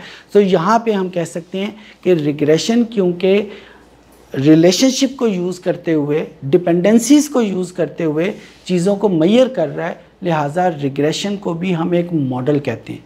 सो जो मशीन लर्निंग की पहली टेक्निक है जिसको मॉडल कहते हैं, that is primarily a regression technique, क्योंकि रिग्रेशन टेक्निक हमें बताती है कि डिपेंडेंस कितनी है। हम पावर्टी को मेजर करना चाहते हैं, जिस तरह अभी महबूबुल हक साहब का, उन्होंने 16 पैरामीटर बनाए थे। वो 16 पैरामीटर्स के ऊपर किसी भी मुल्क के वो कैलकुलेट कर लें और उनकी मदद से वो पावर्टी को मेजर कर लें। आजकल एक नया फार्मूला मार्केट में आया हुआ है, वो एक शख्स हैं जिसका नाम है माइकल पोर्टर, शायद आपने कभी नाम सुना हो, वेबसाइट भी मौजूद है पोर्टर का, सोशल प्रोग्रेस इंडेक्स, SPI उसको कहते हैं। जो महबूबुल हक साहब का था उनका नाम था HDI, ह्यूमन डेवलपमेंट इंडेक्स। तो यहाँ पे इसका नाम है SPI, सोशल प्रोग्रेस इंडेक्स। इसकी वेबसाइट भी मौजूद है। हर साल हर मुल्क को एक इंडिकेटर दिया जाता है। ये तकरीबन 91 पैरामीटर्स हैं जिन पैरामीटर्स को यूज़ करते हुए सोशल करती है। किसी को पता है कि ये जो हमारी जनरेटिव AI है, आजकल इसका बड़ा ज़ोर है, ChatGPT, ये भी तो मॉडल है। और आप लोगों की इतला के लिए अर्ज़ है, ये भी रिग्रेशन मॉडल है। LLM is a regression model. हाँ, इसके पैरामीटर्स कितने हैं जिनके ऊपर ये बेस कर रही है। जिस तरह मैंने बताया ना कि कमरे का टेम्परेचर को मेजर करने के लिए अगर मैं सिर्फ बंदों को यूज़ करूं तो मैं एक पैरामीटर को यूज़ कर रहा हूं। अगर मैं बंदों के साथ साथ इस दरवाज़ों को भी यूज़ करना शुरू कर दूं तो ये 2 पैरामीटर्स हैं। अगर मैं इन 2 के साथ इसको भी यूज़ करना शुरू कर दूँ, ये जो AC आउटलेट है, तो ये 3 पैरामीटर हैं। जो जनरेटिव AI है, जब हम उससे कोई क्वेश्चन पूछते हैं तो primarily it is a regression model. लेकिन ये वो रिग्रेशन मॉडल है, अगर आप ChatGPT 3 की बात करते हैं तो वो उनकी अपनी वेबसाइट के मुताबिक 51,000 पैरामीटर्स को यूज़ कर रही होती हैं एक ही वक्त में।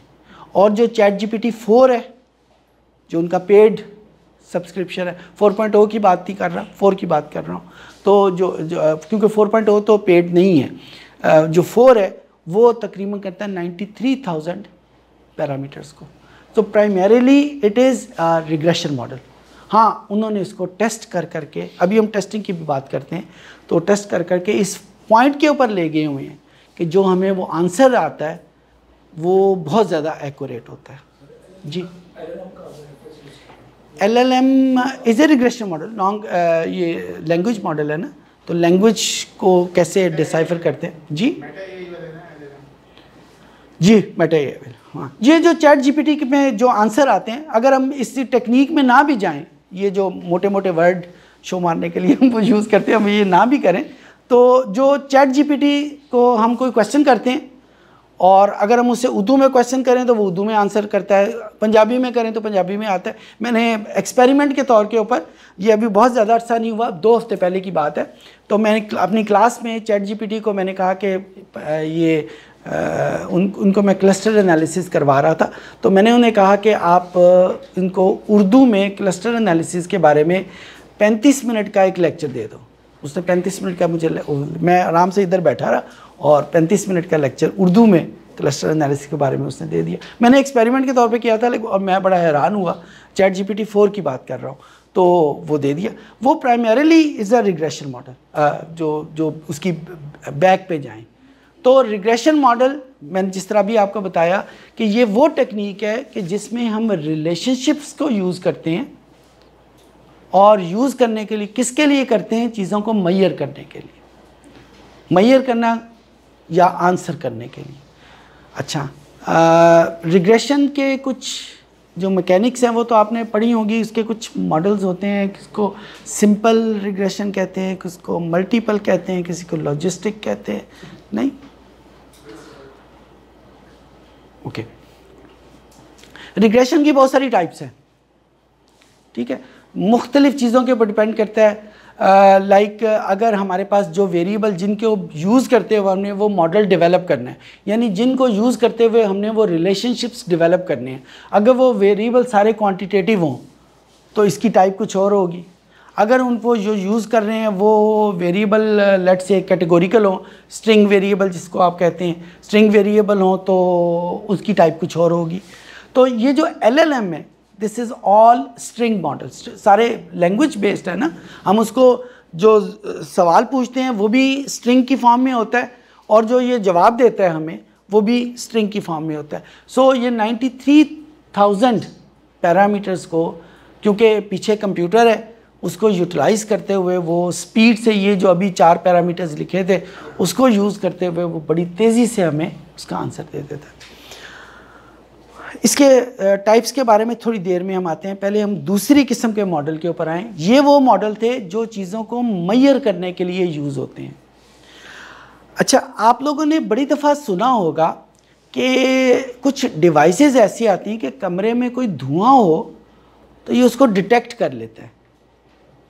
आप उसको डिप बोलते होते हैं, इमेज प्रोसेसिंग, कुछ इमेज प्रोसेसिंग वगैरह नहीं, इमेज प्रोसेसिंग वगैरह आपने सुना होगा। क्या होती है इमेज प्रोसेसिंग?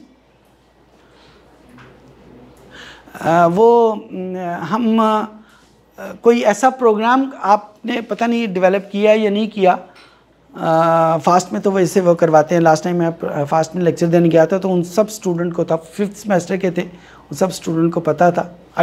शायद आपको भी पता हो कि स्क्रीन सामने बिल्ली की तस्वीर हो तो वो एल्गोरिदम आप ऐसे ही डेवलप कर सकते हैं कि वो उसको पता चल जाएगा ये कैट है।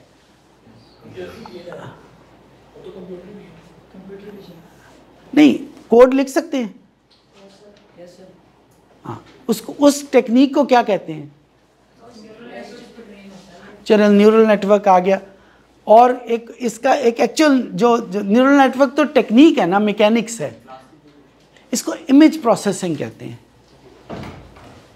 आप मोबाइल कैमरे से तस्वीर हम सारे लेते हैं, ठीक है। आपने सुना होगा कि कुछ कैमरे बड़ी अच्छी तस्वीर ले लेते हैं। ये आईफोन जो है वो बहुत अच्छी तस्वीर ले लेता है, सैमसंग भी बहुत अच्छी ले लेता है। क्या फ़र्क होता है? लेंस तो दोनों में वही लगा होता है। कार्ल ज़ीस का लेंस लगा होता है सैमसंग में, कार्ल ज़ीस का लेंस लगा होता है आईफोन में। तो फ़र्क कहाँ पे आता है? अच्छा, मज़े की बात है, ये जो ओप्पो का फ़ोन है जो इन दोनों के मुकाबले में कीमत वाइज बहुत सस्ता है, लेकिन उसमें भी कार्ल ज़ीस का लेंस लगा होता है। आईफोन में भी वही लेंस है, सैमसंग में भी वही लेंस है, ओप्पो में भी वही लेंस। तस्वीर का फ़र्क क्यों आता है? आता है ना फ़र्क। जब तस्वीर खींची जाती है ना तो उसके ऊपर पूरी प्रोसेसिंग होती है। AI के मॉडल्स लगते हैं कि ये जिस शख्स की तस्वीर ली गई है ये मेल है या फीमेल है। अगर ये मेल है तो इसको यूँ होना चाहिए, अगर ये फीमेल है तो इसको यूँ होना चाहिए। इस तस्वीर पहले जो तस्वीरें ली जाती हैं उसमें फ़ीमेल आमतौर पे इस कैरेक्टरिस्टिक्स में आती हैं। अगर इसी ऑब्जेक्ट की तस्वीर पहले ली गई है तो वो इस तरह आई हुई है। ये सारी चीज़ें काउंट करके एक उन्होंने मॉडल डेवलप किया हुआ है, उसको कहते हैं इमेज प्रोसेसिंग मॉडल। हर फ़ोन में वो इमेज प्रोसेसिंग मॉडल डिफरेंट है। जो आईफोन का मॉडल है वो और है, सैमसंग का और है, ओप्पो का बिल्कुल और है। अब जाहिर है मॉडल डेवलप करने में आपको पता है over the cup of T तो मॉडल तो डेवलप नहीं होते, मेहनत लगती है इसके ऊपर। जब मेहनत लगती है तो उसके साइंटिस्ट को वो पैसे भी देते हैं, उस पैसे के वो फिर कीमत भी चार्ज करते हैं। इसी वजह से इन फ़ोन जिनके नाम मैंने नाम लिए उनकी कीमतों में ज़मीन आसमान का फ़र्क है। तो वो जो इमेज प्रोसेसिंग मॉडल है वो प्राइमरीली वो क्या करता है, वो ये करता है कि एक किस्म की तस्वीरों को दूसरी किस्म की तस्वीरों से बिल्कुल अलहदा कर देता है। इस टेक्निक को हम कहते हैं ग्रुपिंग करना आम ज़ुबान में, और कंप्यूटर की ज़ुबान में इसको कहते हैं क्लस्टर करना। ठीक, क्लस्टर एनालिसिस का नाम क्लस्टर मॉडल होते हैं। दूसरा जो मशीन लर्निंग में मॉडल यूज, एक तो रिग्रेशन मॉडल है, वो मेजरमेंट के लिए यूज़ होते हैं, आंसर्स करने। क्लस्टर मॉडल ग्रुपिंग करने के लिए कि ये वाली जो डिवाइस है या ये जो कैट्स की उसके दिमाग में तस्वीर है, जो करैक्टरिस्टिक है, अगर जो गिवन ऑब्जेक्ट है वो उस तरह का है तो ये कैट ही होगा। ठीक है, वो कैसे उसको पता चलता है, ये उसके उस मॉडल के ऊपर डिपेंड। इसको क्लस्टर मॉडल कहते हैं। मुझे नहीं पता आप लोगों ने पहले पढ़े हुए या नहीं पढ़े हुए। ठीक है, तो cluster model is basically for grouping. जब हम ग्रुप, ये आंसर नहीं कर रहे होते, ये ग्रुप कर रहे होते हैं। सिंपल मुख्तलिफ करैक्टरिस्टिक की बेस के ऊपर चीज़ों को, सिमिलर चीज़ों को एक दूसरे के साथ रख रहे होते हैं कि ये चीज़ जो ये पड़ी हुई है इसमें और इस जो प्लाकार्ड है इसमें फ़र्क है, ये दोनों डिफरेंट चीज़ें। हमें तो फ़र्क नज़र आ रहा है लेकिन कंप्यूटर को कैसे पता चलेगा?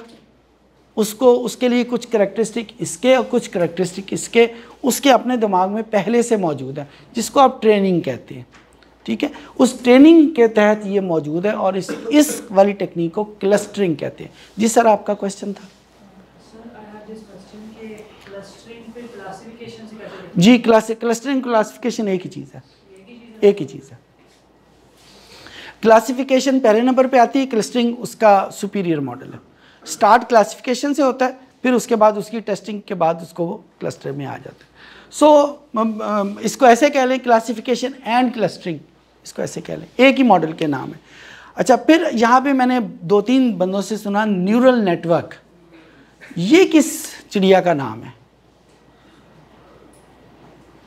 Neural networks. ये तो अब ये मॉडल भी नहीं है, मैं तो इनको नेटवर्क्स कह रहा हूँ।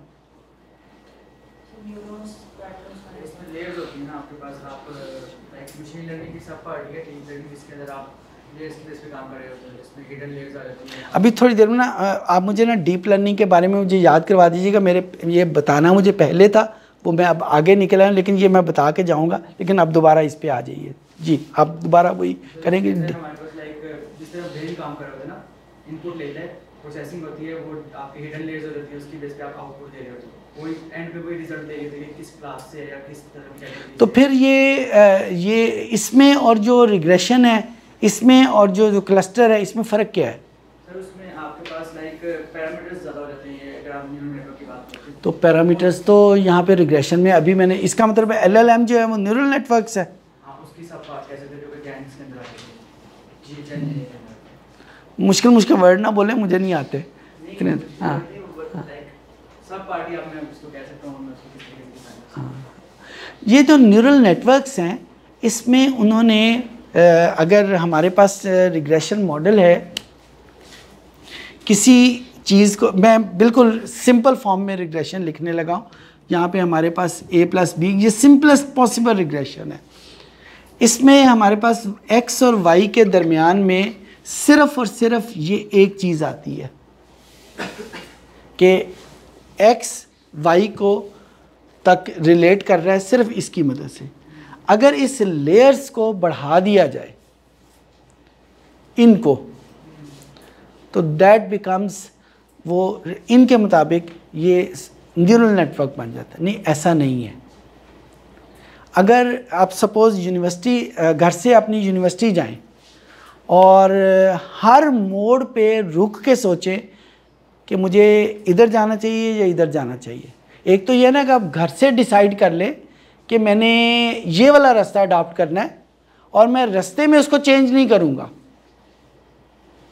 वही रास्ता होगा। अब चाहे उस रास्ते में भीड़ आए, उस रास्ते में स्टकअप हो या खाली सड़क हो, आप उसी रास्ते पे जाएंगे। दूसरा ये है कि जो ही मोड़ आया आपने सोचा मुझे इधर जाना है या मुझे इधर जाना है, फिर आप जब एक फ़ैसला लिया इधर चले गए, उसके बाद जब अगली चीज़ आई आपने सोचा दोबारा कि मैं ये वाला रास्ता यूज़ करूं या ये वाला रास्ता यूज़ करूं, कौन सा रास्ता। तो जहाँ पे आप हर मोड़ के ऊपर, जिसको कंप्यूटर की ज़ुबान में हर नोड कहते हैं, हर नोड के ऊपर आप सोचें कि कहीं मैं गलत तो नहीं हूँ, कहीं इस चीज़ को ज़्यादा बेहतर तो नहीं बनाया जा सकता। तो जहाँ पे आप हर पॉइंट के ऊपर, जो वो आमतौर पे न्यूरल नेटवर्क इसका नाम क्यों दिया जाता है, वो यही होता है कि जब यहाँ से जो हुक्म पाँव के लिए चलता है वो ज़रूरी नहीं कि वो इस रास्ते सीधे से पहुँचे, वो बड़े मुख्तलिफ़ रास्तों से जा सकता है जो जहन को या जो उस प्रॉपर जगह के ऊपर ज़रूरी होती है वहाँ पे वो रास्ता अडॉप्ट कर लेता है। तो neural network is basically a system of modelling कि जिसमें आप हर नोड के ऊपर आप रुक के सोचते हो कि should you use this thing. जितने नोड ज़्यादा होते जाएंगे उतना आपका फ़ैसला बेहतर होता जाएगा। और इस पूरे सिस्टम की खूबी ये है कि जितने नोड ज़्यादा होते जाएंगे आपका जो प्रॉब्लम है वो आमतौर पे हमें बोलते हैं, लगता है ना कि जितने नोड ज़्यादा होते जाएंगे उतनी देर ज़्यादा होती जाएगी।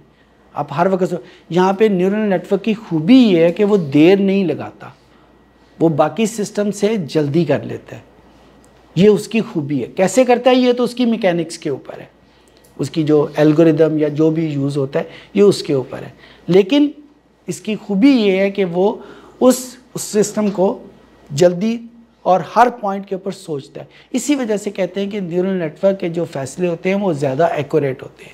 अच्छा, न्यूरल नेटवर्क क्लासिफिकेशन के लिए भी यूज़ होते हैं या क्लस्टरिंग के लिए भी यूज़ होते हैं, और न्यूरल नेटवर्क रिलेशनशिप्स के लिए भी यूज़ होते हैं।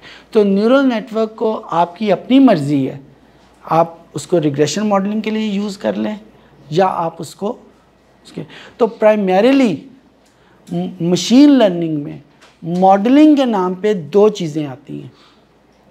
Number 1 regression model, number 2 cluster model. जो न्यूरल नेटवर्क है वो प्राइमरीली एक डिफरेंट किस्म की टेक्निक है जो इन दोनों पर्पसेस के लिए यूज़ हो सकती है। रिग्रेशन मॉडल की फिर आगे ये मैंने सिंपलेस्ट पॉसिबल रिग्रेशन मॉडल इसमें लिखा। ये अस्यूम करता है कि अगर हमारे पास कोई चीज़ स्टार्ट में इंक्रीजिंग है तो जब तक वो प्रोसेस ख़त्म नहीं हो जाएगा वो इंक्रीजिंग ही रहेगा। ये अस्यूम करता है कि जब तक कोई चीज़ अगर स्टार्ट में डिक्रीजिंग है तो वो एंड तक डिक्रीजिंग रहेगी। ये अस्यूम करता है कि अगर स्टार्ट में इंक्रीजिंग है तो वो किस पॉइंट के ऊपर आके डिक्रीज़ हो जाएगा। फॉर एग्ज़ाम्पल, चाय में चीनी डालें, फीकी चाय है उसमें चीनी आप डालें, जायका अच्छा हो जाएगा। मुझे तो कम से कम मीठी चाय अच्छी लगती है, आपका मुझे नहीं पता।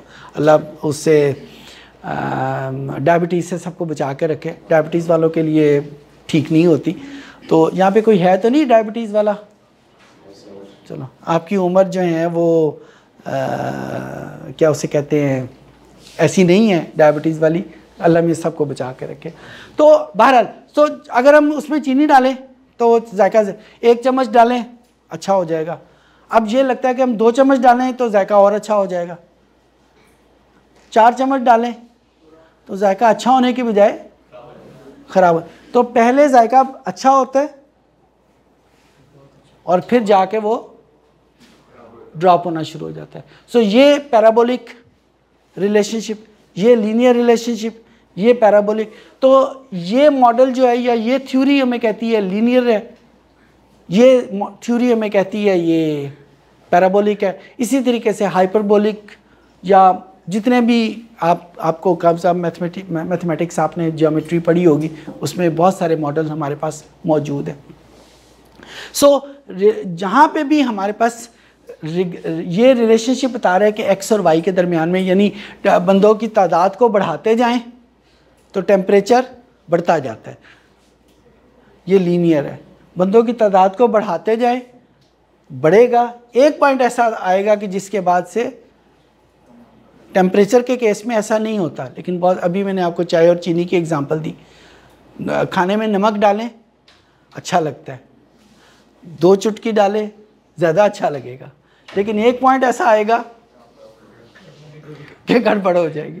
तो बहुत सारे मॉडल ऐसे हैं। अच्छा, कुछ मॉडल जो होते हैं वो फिर जिसे हम हाइपरबोलिक कहते हैं, साइन कर्व वगैरह, ये उस फॉर्म में चले जाते हैं कि वो ड्रॉप होते हैं, फिर उसके बाद इंक्रीज़ होते हैं। फिर जिस तरह कोई बंदा अपनी मेहनत से कोई टेक्निक सीखता है, जब टेक्निक सीखता है तो उसके ट्रेनिंग करके, उसकी क्लासेस लेके कुछ पैसे कमाता है। फिर जब वो एक मरतबा ट्रेनिंग करता है तो वो तो टेक्निक तो आम हो गई, सबको पता चल गया। तो इसका मतलब क्या हुआ कि उसने एफर्ट करके प्रॉफिट कमाया, एक पॉइंट आया कि अब मार्केट में वो टेक्निक जो है वो आम हो गई। अब उसके ऊपर है कि वो एक नई टेक्निक सीखे और फिर उसके ऊपर, इसको एस कर्व कहते हैं। तो ये बिज़नेस की वर्ड में एस कर्व जो है या हाइपरबोलिक जिसे हम कहते हैं वो चीज़ मौजूद है। तो ये हमारे पास मुख्तलिफ टेक्निक्स हैं जो रिलेशनशिप्स को यूज़ करते हुए हम उनको कैसे रिग्रेशन से या प्रिडिक्ट करते हैं। क्लस्टरिंग मॉडल किस तरह अपने अलहदा मॉडल हैं। आपने उसके लिए क्लस्टर में डेंडोग्राम वगैरह कुछ सुना हुआ है? कुछ नहीं यूज़ किया हुआ। वैसे बाय द वे एक जनरल इंस्ट्रक्शन है आपके लिए, अपना जो नॉलेज बढ़ाएं, क्योंकि ये आप सबको पता है कि इस वक्त लाहौर में किसी को अंदाज़ा है कितनी यूनिवर्सिटीज़ हैं? लाहौर में इस वक्त HEC के मुताबिक 41 हायर एजुकेशन इंस्टीट्यूट्स हैं। हर यूनिवर्सिटी में CS ऑफर हो रहा है, हर यूनिवर्सिटी में। अच्छा, ऑन एवरेज अगर हर क्लास में 50 बच्चे हैं, चले 30 बच्चे हैं ऑन एवरेज, तो हर सेमेस्टर के बाद कितने स्टूडेंट ग्रेजुएट होके बाहर आ रहे हैं? 30 मल्टीप्लाइड बाई 41, ठीक है। लाहौर में, पाकिस्तान में, ये मैं सिर्फ लाहौर की बात कर रहा हूँ, मैं पाकिस्तान की बात नहीं कर रहा, सिर्फ लाहौर की बात कर रहा हूँ, ज़िला लाहौर की।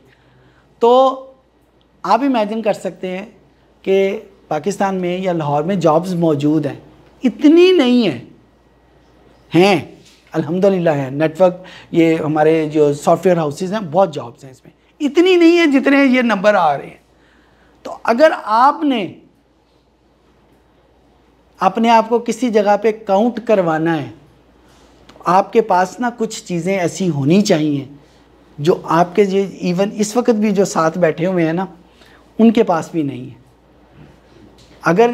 अगर तो नहीं, वैसे बाय द वे मुझे एक याद आ गया, एक बहुत पुराने ज़माने की बात है। इसमें जैज़ मोबिलिंक में ट्रेनिंग कर रहा था, तो वो एक हर ट्रेनिंग का एक आइस ब्रेकर होता है स्टार्ट में कुछ उसमें।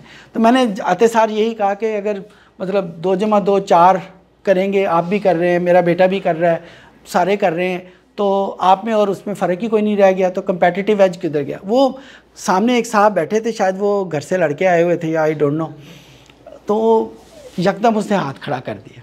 मैंने कहा या अल्लाह खैर, सुबह अभी तो मैंने बोलना शुरू किया है। तो कहते हैं ये हम सारे अकाउंटेंट बैठे हुए हैं, हमारे लिए 2 × 2 4 ही होता है, अगर हम 4 नहीं करेंगे तो क्यों हमारी जॉब के पीछे पड़े हुए हैं?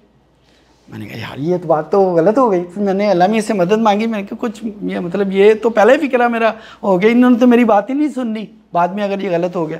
मैंने उनको एग्जांपल दी, मैंने कहा देखो आप ज़रा मेरी बात को गलत समझे, वही बात जो मैं आपको बताने लगा तो उसका मैं सियाक़ो सबाक़ आपको बता रहा हूँ कि मुझे ये बात कहाँ पर अल्लाह ने सुझाई थी। उन्होंने कहा कि आप किसी जगह पर लेट से पिकनिक पे जा रहे हैं, तो फैमिली आपके साथ है, बड़ी अच्छी जगह है, सुहाना मौसम है, जिस तरह आज बाहर का मौसम, अभी थोड़ी देर पहले तो था पता नहीं, तो घास उगी हुई है, पानी है, फूल है।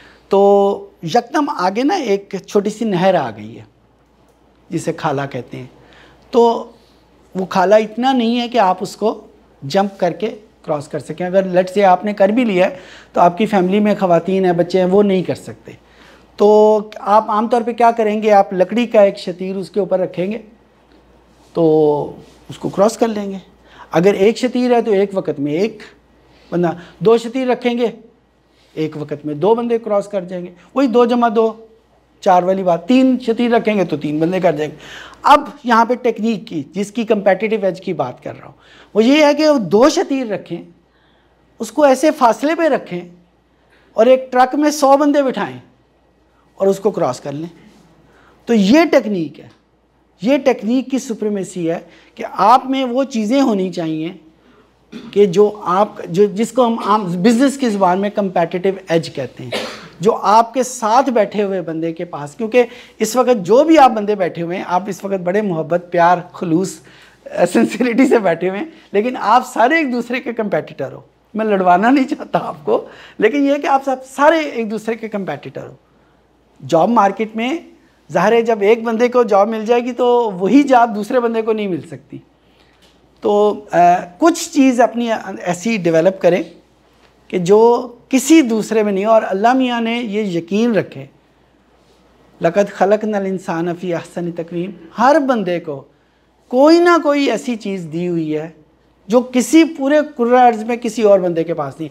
मसला ये उसको ढूंढना होता है कि मेरे पास अल्लाह मियाँ ने वो क्या चीज़ है, ढूंढना आपका काम है। जो ढूंढ लेते हैं वो फिर कामयाब भी हो जाते हैं। सर हमें स्टैट्स का कितना नॉलेज होना चाहिए, लाइक अपनी फील्ड में ही सर्वाइव करने की, मतलब सर्वाइव से मुराद के मतलब आगे होती है। देखिए स्टैट के मास्टर बनने को तो आपको कोई भी नहीं कह रहा, वो कंप्यूटर की आप बने, लेकिन स्टैट का लेट से आप रिग्रेशन का नाम बोल रहे हैं तो आपको थोड़ा सा इसका पता होना चाहिए ये क्या कर, इसका मकसद क्या है। मास्टर नहीं बनने को कोई कह रहा, लेकिन क्यों ये ना करें तो क्या फ़र्क पड़ेगा, क्लस्टर अगर है ये नहीं करते तो क्या फ़र्क पड़ता है। तो इस चीज़ का थोड़ा सा आपको नॉलेज होना चाहिए कि, और ये स्टैट के साथ नहीं है, मैथ भी वैसे ही है। तो मैथ में फॉर एग्जांपल मैक्सिमा मिनिमा, आप यहाँ पे मैक्सिमा मिनिमा अगर आपको नहीं आता, उसकी मैकेनिक्स तो आती होगी, लेकिन हम करते क्यों हैं, किस जगह पे मैक्सिमा करते हैं, किस जगह पे मिनिमा करते हैं, किस जगह पे इसको डबल डेरिवेटिव लेते हैं, किसी जगह ट्रिपल डेरिवेटिव लेते हैं, वो अगर नहीं पता तो फिर मामला वहाँ पे गड़बड़ हो जाता है।